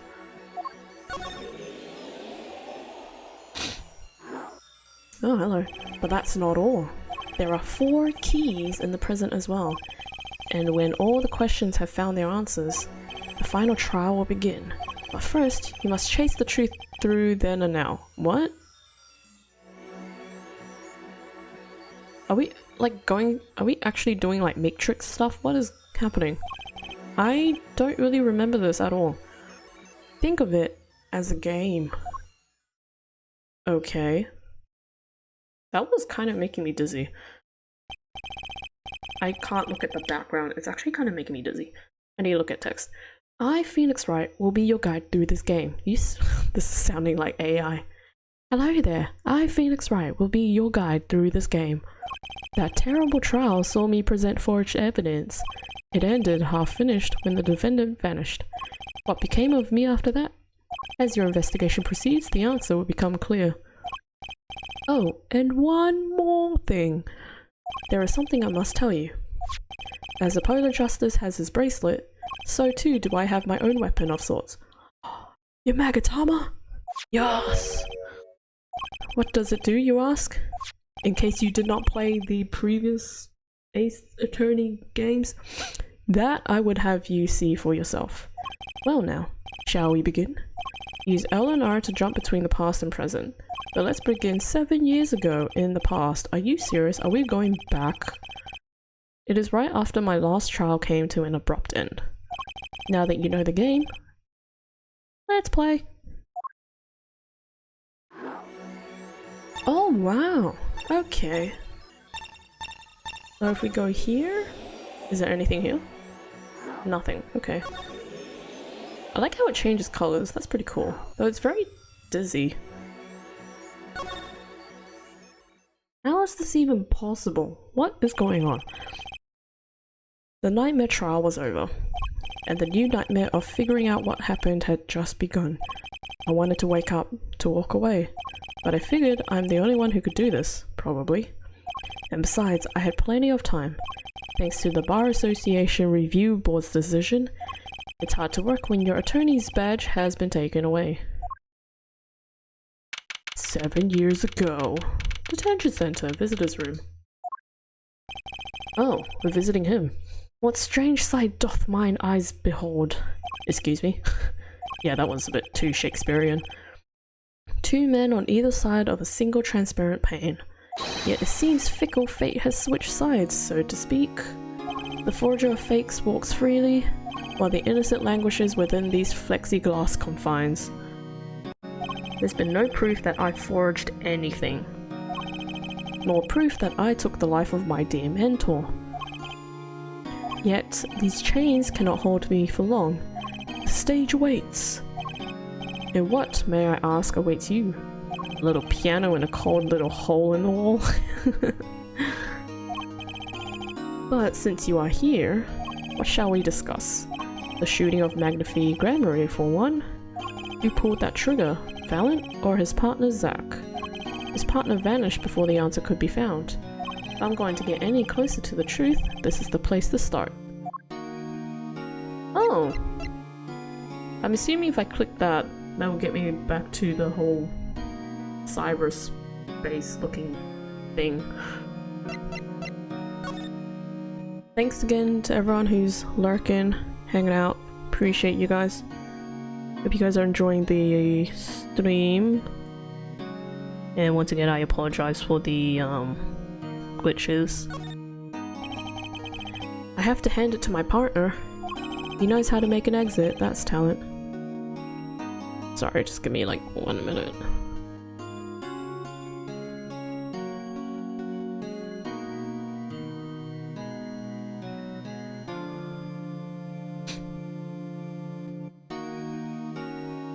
I will be uploading this to YouTube tomorrow morning. So if you missed anything, you can catch up tomorrow. I'm gonna see how I go with finishing this half. And by finishing this half, I'll probably do the past event stuff, and then next stream I'll do the present day stuff and then the final trial. Just so that I'm not left with the final trial. Because I feel like that final trial might be a bit too short for a stream. Anyways, he knows how to make an exit, that's talent. Yes, he made my attorney's badge disappear, and he never touched it. Glorious spotlight always leaves someone weeping in the shadows.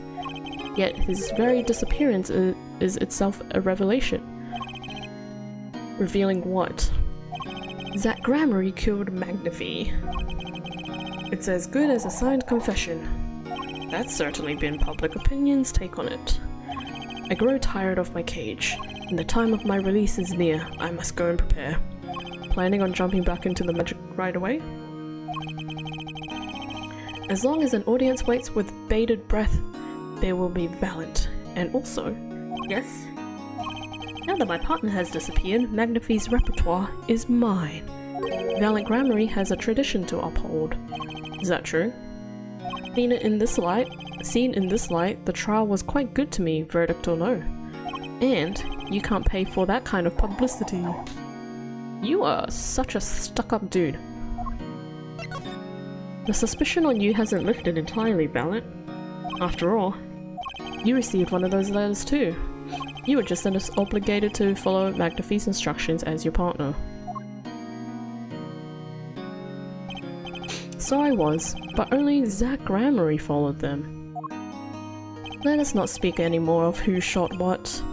Now that my partner has vanished, the question is moot. Moot. I'm more interested in learning something else actually. What might that be? I wanted to know what Magnify had up his sleeve. How could he coerce you and your partner to kill him? The trick up his sleeve? Ahahaha. Perhaps you do not know. Know what? A great magician never reveals his secrets. Oh, here we go. Oh, this is a lot of locks. I didn't think it would be that easy. Neither did I. Oh boy. The audience must remain forever in the audience, bathing in the reflected glow of the spotlight. My Magatama, one of my most prized possessions, which I got during a certain case. Just in case you didn't play the other 2 games. Again, or 3. No, 2. It can show me the locks on people's hearts, and if I can unlock their hearts, they'll tell me their secrets. The Magatama starts it all, and the Magatama ends it all. Okay, so I feel like we're not gonna have anything to help, so... Can I... show him this? Mr. Valiant, could you look at this for me, please? Yes, I accept your challenge. Well? Challenge? Huh? You want me to make it float, disappear, or shall I simply eat it? I didn't come here to play games, Mr. Valiant, or watch you do tricks. Okay, so not that. Oops. Are you... I'm assuming you're not gonna help me with anything. Yep, it's looking that way. Okay. Yep. He ain't gonna help. Alright, I guess we'll... go somewhere else. And by go, I mean... here. Why would I go to the lobby though? Okay, we have the studio. We'll definitely check that. What's this? What does this have anything to do with it? District Court. Lobby number 2. Didn't think I'd be back here for a while. I didn't want to have to remember that day. Though I deeply regret having to declare a verdict in this way, this trial is over. Ah, Your Honor? Yes, Mr. Zack. There is one thing I wish to make clear. Today in this courtroom, you cannot declare me guilty. What are you talking about? I am talking about this. Mr. Enigma! The defendant escape, find him quick, bailiff, close all exits from the building. On the double, he must not be allowed to escape. Anyways, when I came here on that fateful morning, I still had my badge, but now, like an amputated limb, I can still feel it itching. Where do I start? I don't even have the authority to investigate. Hey, you there, sir! Oh my gosh. He's still in the game. Wow. That's crazy. Down on the hands, floor on your head, now, now, now. What's the big idea? My ears. No unauthorized personnel aren't allowed in here. But that would mean all unauthorized personnel are allowed. Zoink! I just say it like it is, sir, and it's usually wrong. Thrown out of the precinct, lost my friends, my girl. Oh, I'm so sorry. And even my wallet. I am so sorry. We've met before, haven't we? On a case 2 years ago. That was 2 years ago? 1-5 was 2 years ago? What? I feel like that. Wait, hold on, let me think. 2 years. I think he was like 24 when he started. 25, 20. When did Trials and Tribulations take place then? If that's the case, then the first Phoenix Wright game would be 2 years ago, as they said. Then Justice for All would be the first half of the last year, and then Trials and Tribulation would be the following half of the year? That is how it looks in my head. No recollection of that, sir. Huh? For me, working on a case is always in the present progressive tense, sir. There is no past, there is only now, sir. Okay, you're the bailiff, right? Yes, sir. Court Bailiff Mike Meekins at your service, sir. I've asked to meet with the bailiff at this court who let the magician escape. Let me try to make this as absolutely clear as possible for you, sir. It was me, sir. But you were a regular police officer once, right? Sometimes bad things happen to good people, sir. Something tells me it's a long story. Let's not go there. So you were in charge of the security at the time of the vanishing? I'm dying over here. Oh, it's a hard knock life, sir. Thrown out of the precinct, lost my friends, my girl, and even my wallet. Guess I wasn't the only victim. Meekins, last time we met, you were a police officer, right? In fact, you're still wearing your uniform. Sir, I wish I didn't have to tell you this, but last year, tragedy struck a rising star at the precinct. Who? I lost my case files 4 times in 3 days. They fired me. That takes real talent, actually. They don't know what they're missing. So here I am, sir, forced to start from square one, a lowly bailiff. But your uniform? I took it with me as a souvenir the day I was fired. Okay. That can't be legal. So you were the one who let the magician get away that day. I'm dying over here. A star rises among the court bailiffs, full of hope. Then, tragedy strikes. Is there anything you can tell me about it? About Zach Gramarie's disappearance? Oh, the humanity. This guy is just babbling. That's enough of that. Yeah. Why yes, I'd say it was around 2 PM when I heard a commotion in court. I opened the door to see what might be amiss. The door slams open, slam, and some guy's face is right there in front of me. Face. So you saw someone suspicious coming your way. Yes, and I, being a bailiff of little standing, I gave chase. I chased that silk cat all the way down the hall, sir. I have a diagram of the— oh, sorry, I thought that was him saying it. I have a diagram of the court building right here. Wow, what a very complex diagram. It's a little bit— it's very simple. A lot more simple than I thought. I thought it was gonna be like, you gotta walk all the way down to the hall and then you'll get to your courtroom. Nope. Aha, there's courtroom number 7. That's where I was, sir. All by myself, nary a friend to call my own. Okay, and which way does Zach Gramarye run after bursting through the courtroom door? He went up like this, and around the corner like that. So I, with no delay, ran after him with no delay. When I turned the corner, I saw that magic man run into the defendant lobby. Swiftly I ran. Following him, I threw myself boldly into the room. Why, I remember it like it was right here, because it was. Lobby number 2, sir. You ran into this room? I don't see any place to hide in here. Believe it or not, sir, I didn't believe it. Here, in this courtroom, the magician, gone, vanished like a puff of smoke. Except there wasn't even any smoke. He was just gone. I think that's what it said. Yep. That's impossible. Yes, that word. Oh, how many times I've said that word. Even the sound of it causes me indescribable pain. I'm dying. I'm dying over here. Okay, I won't say it again, promise.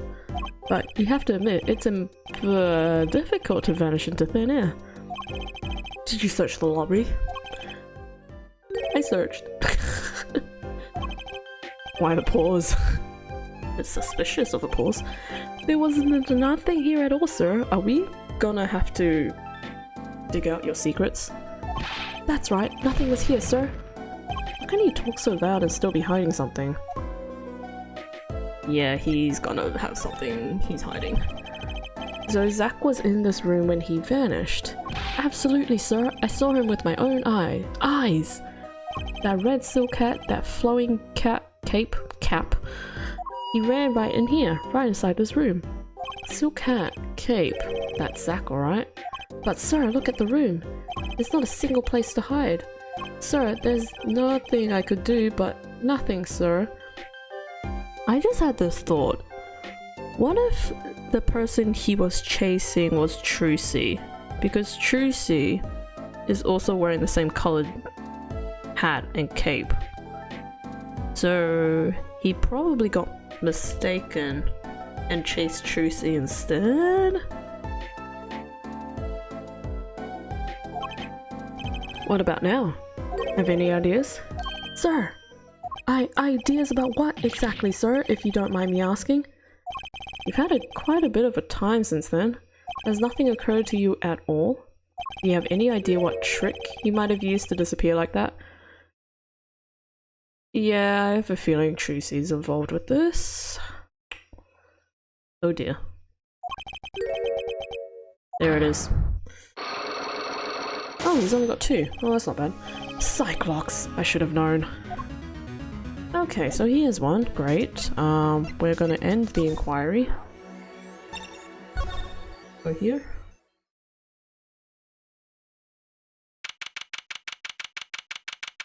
I'm confused as to how this whole process is working. I'm so confused. Oh, morning, Daddy. I'm so glad you came. You okay, Daddy? They picking on you? I am fine, as always. This old boy is here to help me, after all.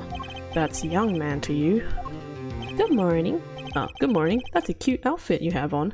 Thanks. My first choice today, after all. There it is. There's the big hint / answer. 2 weeks had passed since then. I called her into my office. Oh, she's so sad. Oh, poor thing. Trucy, there's something we need to talk about. Oh, back when the office was so clean and nice. It's been 2 weeks since your father disappeared. We need to start thinking about your future. I did some calling around. This is hard to say, but you have no living relatives. So I was wondering if you wanted to stay with me for a while. Just until your daddy comes home. It won't be long. I hope. Turned out it was 7 years, Phoenix. 7 years. And then her father died, so... you know. Of course, it's totally your choice. If you don't like it here, you can go wherever you like. I could look up some places you might like to stay at. This is so weird.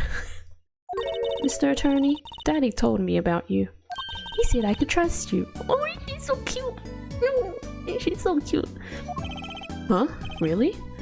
So if I stay here, does that mean you'll be my family? Huh? I guess so? Getting weirder. Mr. Attorney? Actually, why don't you just call me Nick?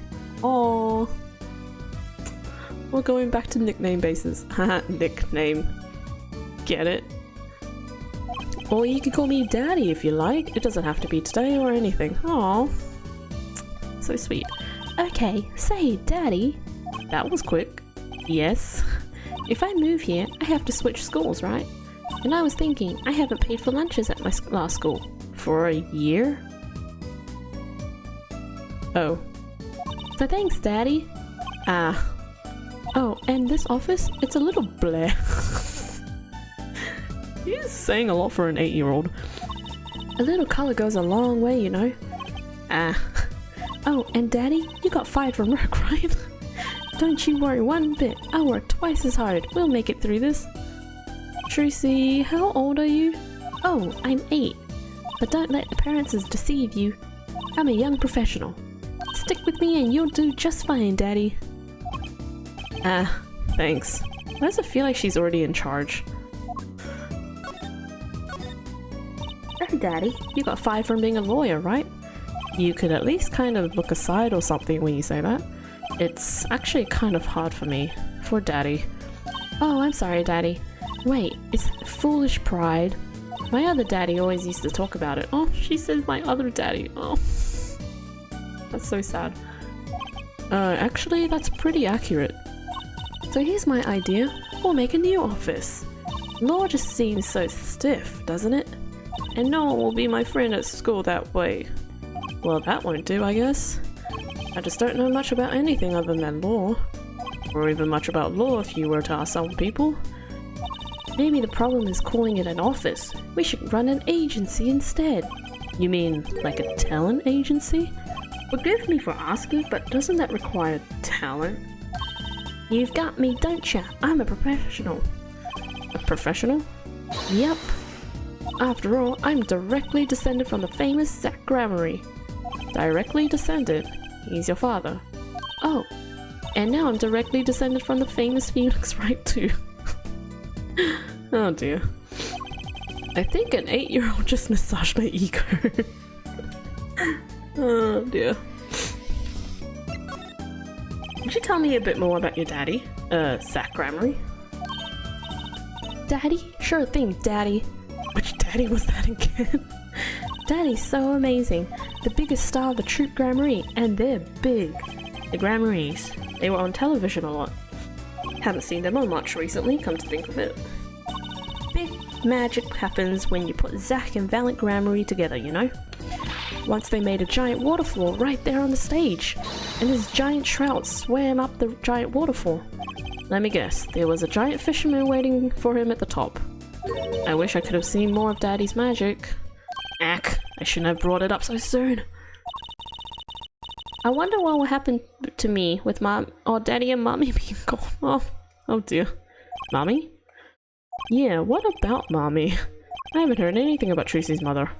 But I have my magic and a great daddy, even if he's unemployed. Oh dear. You know, I think things are going to be okay. I wonder if she'll talk about her mother. Let's go with professional first. Oh, Tracy, you're a professional. Yes, it's like that thing they say. Baby frogs grow up to be frogs. They say that? I always thought it was funny though. What was? Aren't baby frogs called tadpoles? Maybe they thought it would be easier to understand that way for kids. How stupid. Oh, this is awkward. Right, so in conclusion, you're a professional magician, Tracy. That's right. Well, wanna see a trick?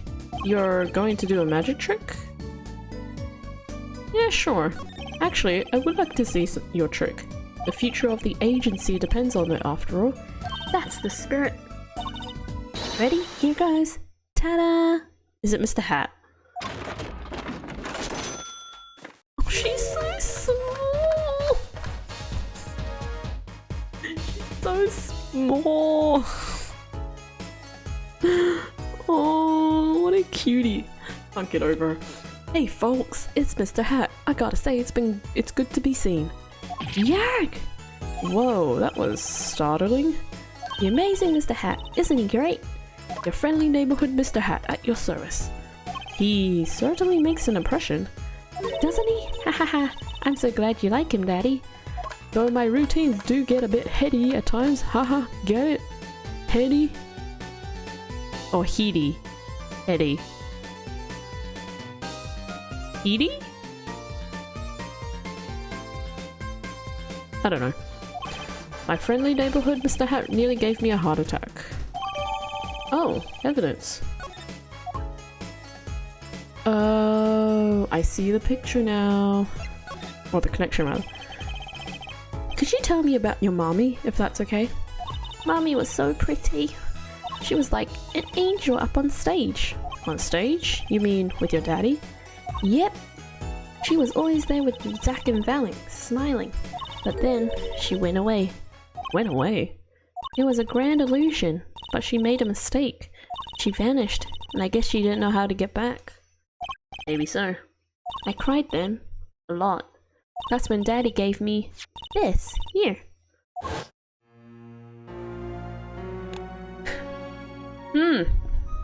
She looks strangely familiar. This is your mother? She's beautiful. Strangely familiar. Her name's Talissa. Talissa Grammary. Poor girl. I didn't know her mommy had gone missing. And now her daddy's vanished too, right before our eyes. Hey Daddy, you won't...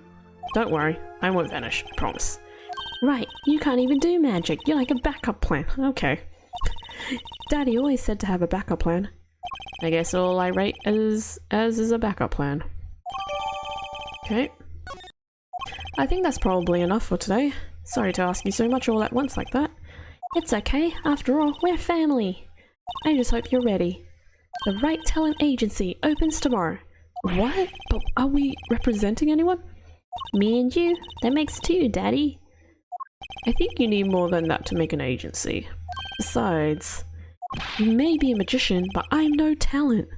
Oh, I'm sure there's something you're good at. Like playing poker and not playing the piano? Well, when you put it that way, you mean you don't have any tricks? No old standbys? This will not do. A boy should always have a trick or two in his pocket. Okay, I'll think of something. That's the spirit. See you bright and early tomorrow, Daddy. Welcome to the team, Daddy-o. The team? Right. Okay, so this is end of the section, or this particular segment. Sometimes when magicians vanish, they leave something behind. That's how Trucy became Trucy Wright, my daughter. To be honest, I was pretty lost for those first few days. Thinking back on it, it was a pretty dark time in my life. But Trucy, happy, smiling Trucy, she was my light. Aw, how cute. Okay, so this is done. 2.5 hours. Okay, so we have the defendant lobby, which I know what that is. I'm pretty sure. Maybe we'll go here. And then we can kind of just brush back through the blocks. I figured you'd come here sooner or later. I decided on sooner. True Mashum, was it? I haven't done anything illegal. And I didn't come here to whine about past events. I wanted to ask you some questions. I suppose you have that right. That day, the entire court descended into chaos. Only you stood still, your eyes calmly watching. I admit it made quite an impression on me. I'm used to finding myself in outrageous situations. Phoenix Wright, was it? I'll answer what I can. I'm not sure, but it feels like I'm being watched intensely. Look, it's Vera. Ah, this is my daughter. Vera, say hello. Okay, bye. She's gone. Shall we begin then? What's the mission? Judging from this place, you're a painter? Not sadly a profitable one, excuse me. I've never sold a painting. It's a source of considerable embarrassment. I would be able to get by while me. Your daughter? Her mother grew wary of me and left. Oh, that's big yikes. I don't want her to grow up needy, Mr. Wright. That is why I began my other occupation. Forgeries. Don't look at me with those eyes. I know what it is that I do. More than half of the paintings they bring me are stolen, and who knows what my copies are used for. But some of your works aren't paintings, correct? You may not believe me when I tell you this, but that was my first work outside of painting. What? To think it would be used as evidence in a murder trial. I never even imagined the possibility. Then why did you take the job? Yeah, you idiot, why did you take the job? I was paid well. I was well paid. Very well paid. I think he feels worse about it than I do. The past is hard to escape. Honestly, the sooner I could put this behind me, the better. With apologies to you, of course. Sorry, but it's not going to be quite so easy. He's trying to forget what he made. Looks like I'll have to remind him. Where is it? Your work. Don't try to pretend you've forgotten. Sure, all you did was make a copy, but that copy might have destroyed the life of an innocent man. I'm responsible too, which is why I have to know. And you have to tell me. I knew it would be difficult to escape this. Then, let's talk. Okay, well that was easy. Though I feel like you're gonna have locks. Well then, ready to tell me about this work you did? It was unlike anything I had attempted before. I guess it would be a little different from paintings. That is not what I meant. In all my previous work, it sufficed to create a copy. This wasn't a copy? The client gave me two things that day. The first was a sample page as reference. The second, a printed document I can only surmise was written by my client. So you used the real writing as a reference to reproduce what the client wrote. So someone has the actual page. Yes, as I said, it was my first job of that nature. So, who was your client? As I said in court, I do not know. Really? Even for such a suspicious request? If it was me, I'd want to know as much as I could about the requester. I never met them, not personally. Ah, there we go. There's the locks. Oh, two. Ah, psych lock, of course. Seems like you're still hiding something. Something about this work. Okay. I don't...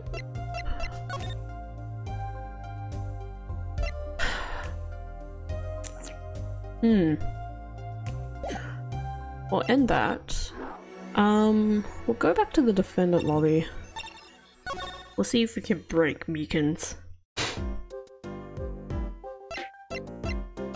Oh, this is quite good! Because you can present like this without having to go to the evidence or court records though. The disappearing trick. Ooh. They remixed this. Nice. Okay, Mr. Meekins. What do you know? Spit it out. Hey! What's with the atmosphere in here all of a sudden? You know something, and I'm going to find out what. Zach Gramarye vanished from this room. How do you do it? How, sir? Well, sir, I can't say as I, sir. Why are you so nervous if you aren't hiding something? Well, sir, you see, at the time, sir, I was here and... Listen, it was impossible. What could such a little girl do possibly... What could such a little girl possibly do anyway? What did you just say? Mirk, sir, did I just say something, sir? No, you screamed it through that megaphone of yours. There was someone else in the room, wasn't there? Sir, I'm going to have to invoke my right to remain in a state of not talking. It's okay, Meekins, you don't have to tell me who Zach's accomplice was. I know who was here in this room that day. Tracy. Sir, sir, sir, sir. I've never seen that girl until the other day. Mr. Meekins, I'm not buying it. Sir. Okay. Sir, that day, she was here, in the room, sir. But he wasn't. You mean, you chased her into this room, not him. Sir, in my days as a police officer, literally days, I learned a thing or two. Okay, just one thing, but it was how not to make a mistake for... It was how not to make... It was how... But it was how not to mistake a girl for a 7-foot tall magician. 7 feet? Zach isn't that tall, is he? You have a point. I find it hard to imagine that anyone would mistake a little girl for Zach Gramery. But you saw something, and therein lies the trick. I think you know what it was, Mr. Meekins. Tell me, does this trick look familiar? Bingo.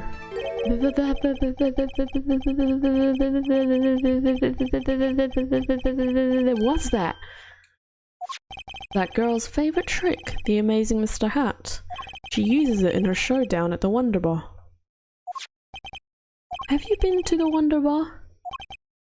So, it wasn't a waking dream, was it, sir?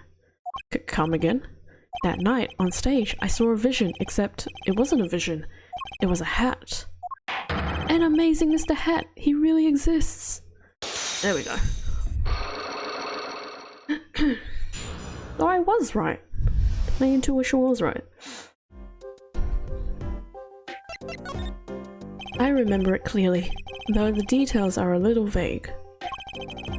Zach Gramery exited the courtroom. I gave chase and quartered him into the corner room, sir. Zach Gramery, don't even think you can escape Meekins. Down on your hands, floor on your head. What? Floor on your head? Okay. Hello? Something the matter, mister? No, that is... Sir, I'm currently chasing a suspect, sir. Zach Gramery, do you know him? Oh, I love Zach Gramery. His magic is the best. I'm his biggest fan. Oh, she's pretending. Wow, she knows how to act. I see. That's why you're wearing that costume you're wearing. Anyway, that very same Zach Gramery... Never there. That very same Zach came into this room. But no one's been here except me. But he has to be in here somewhere. Under the sofa, in the trash can, behind the painting, under the rug. There's a rug? Don't see a rug. So, Tracy was his accomplice. Imagine my astonished surprise when 1 week later, I just happened to walk into a bar and see him, Mr. Hat. I couldn't believe my own eyes. For a while I thought it had all been a long dream. A dream that lasted a week? But it wasn't the magician who disappeared. It was Mr. Hat. Oh dear. Though it seems complex, what really happened that day was quite simple. You were standing by the door and out came Zach. But that wasn't all. Another person got in on the act and she was standing in front of lobby number 2. Oh, it's a little hat, along with Mr. Hat. Ah, and that's the beauty of it, isn't it? So, while you are standing in shock and amazement, the magician rounds the corner and most likely runs through the closest door into lobby number 1. This is where you come in. You turn the corner in rather lukewarm pursuit, and at that very moment, Tracy runs into lobby number 2. Then all she had to do is tuck away the amazing Mr. Hat. Sir, I only lost sight of him for the briefest of moments. Then I saw that cape, Zach Gramery's red cape fluttering like a cape. Nice. Astounding, sir. All my days of posing queries and making inquiries and chasing queries wasted. What? It was as if I could see them melting away like an ice cream cone left by the side of the road to die, or the scattered remains of a messily eaten chocolate parfait. Such sweet sorrows.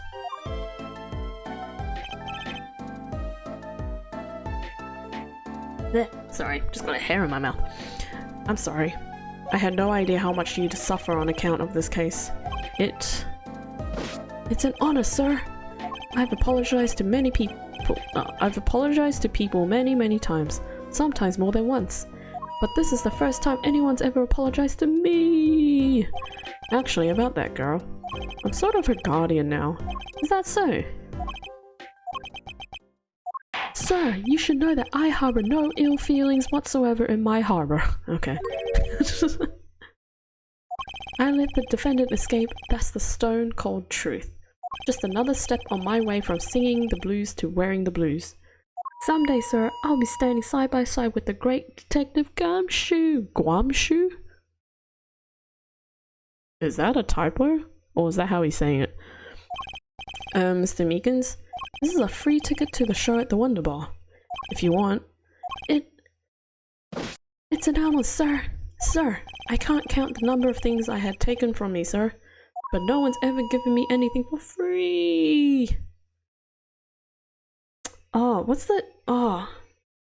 There's that movie. With Adam Sandler in it. It's like bedtime. The bedtime stories or something like that. He always says like for free, like for free. I don't know if that picked up. Free. Anyways. Right, I'll see you in court next time then, sir. I look forward to it. All eyes were on Zach Gramery that day in court until his mysterious disappearance.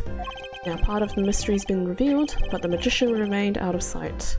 It would be 7 years before I met him again. 7 years in the bar, or the BBC Borscht Bowel Club. Yeah. Okay. Oh. Oh, I guess we have to go back here now. What? Do we have to go back here? Can I do anything here? Or... Wait. Now part of the mysterious, it would be 7 years ago, 7 years before I meet him again. So... if I go back to the studio... would I be able to have anything to present? Let me just check. If not, then I can leave before next stream. You're hiding something. Let's hear it then. What are you hiding from me, Mr. Misham? I'm sorry, but I really don't know. I've never met the client. True, when I asked the client's name, there were no Cyclops in sight. Regardless, you're hiding something. You have to be, otherwise it wouldn't make any sense. Why are you doing this to me? Well, I've made my stand. No backing down now. So what's Mr. Misham hiding? Let's just do a quick... Oh, I can't save! Oh no! Well, this is awkward. I didn't save. He doesn't know the client. He's the forger. The sample? Yes, there was a reference. Why should I hide? Oh, right. Huh? After the trial, I submitted everything to the court. My work, the sample page, everything. I can give you directions to the court. The forger. It has to be the forger. That's fine. I know where the court is. Okay. Whoops. Unless you were just trying to get me to leave. Ah, sorry, I can burn sometimes. Oh, I can sometimes something. Yeah, I really can't save. Oh, that sucks. The forger? Yeah, there we go. I can pretty much piece together what is from what you said. What is it then? You told me what you knew about the client, and I couldn't see any Cyclops. Cyclops? Is that some sort of asylum security, or a new hairstyle perhaps? But then they did show up, didn't they? Who was your client? As I said in court, I do not know. Really? Even for such a suspicious request? If it was me, I'd want to know as much as I could about the requester. I never met them, not personally. Not personally? Those words triggered the Psycholock. Again with the Psycholocks? Now I really must know what they are. So you didn't meet the client, but someone else did. Maybe the real forger behind this evidence? Perhaps I'm hung up on this lock business. And I'm afraid you lost me. Okay. Yeah, well, I didn't come here to talk about Cyclops. As long as I come to the right conclusion, it doesn't matter how I got there. And your conclusion is? The real forger behind this wasn't you, Mr. Misham. Poppycock. What is that? I don't know what you're talking about. That's my work, I tell you. Made here in my studio. Who else could it have been but me? That's the real question, isn't it? If the forger wasn't you, then I don't have many other people to choose from. The real forger at the Drew studio is you! The real forger is your daughter, Farrah Misham, isn't it? Ridiculous! My daughter's only 12 years old, Mr. Wright. I've always been more one for landscapes, not surrealism. Nice comeback, but you're shaking in your boots. I've got you now. The only two people with access to the studio are you and your daughter. The Cyclops tell me you're not the forger, which makes your daughter the only possibility. Ahem. You're very much on the verge of going psycho-lock myself. Okay, cool. Just don't know about Valen.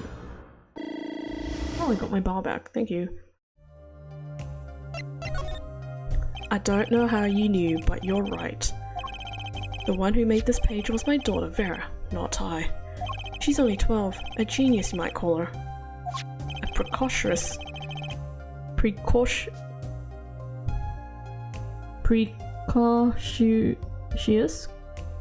Oh my gosh, why can't I pronounce that word? Little girl outshining her father. There's been a lot of that going around recently. Yeah. I let her play in the studio and she watched me. She taught herself in that way. Drafting tools and analytical devices I bought when they became necessary. They're my little girl's playthings now. Ah, do I detect a bit of fatherly pride? So Vera was the one who made this page. Would she know who the client was then? Actually, the client came once. Here, to this studio. What? Why didn't you say so sooner? But their face was covered and they did not want to talk to me. So they talked to your daughter? I will speak only with the artist, the client told me. And that little girl is the key to our mystery client's true identity. Okay, what do I do now? Maybe I should talk to her father a bit more. Or is it time to turn my attention to Vera? I'll talk to her. Mr. Misham, I have a request. Let me guess, you'd like to speak with my daughter. Can I? My daughter has never been one to talk to strangers. She's quite shy, extremely so actually. With only one exception, which was, oddly enough, it was that client. I left the studio while they talked. I returned when they had finished, and she was laughing. It was the first time I'd seen anything of the sort. Please, let me speak with her. Alright. Uh-oh. This could be tough. Vera, was it? Would you like to have a friendly chat? Oh dear. I'm Phoenix Wright, ex-lawyer. And pianist. I'm still looking for the keys that say Do Re Mi. Can't find them anywhere. I'm not good at this. I need something to get through this to this girl. I don't know if I have anything. Vera, was it? Would you like to have a friendly chat? Okay. So she's not gonna say anything. Do I have anything?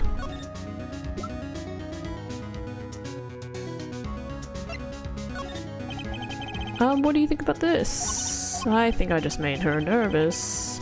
Need something to grab her attention, but what? No. The brace? The locket? No. The gun! No, I'm kidding. Okay, so I don't think I have it then. Okay.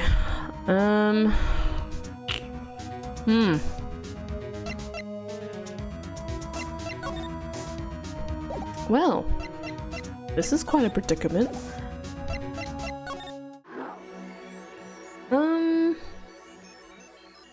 I think I might end it there, guys. because it's getting pretty late for me. But we will finish this section off next stream. We'll finish all of this time traveling nonsense. And then I'll finish the game with the trial.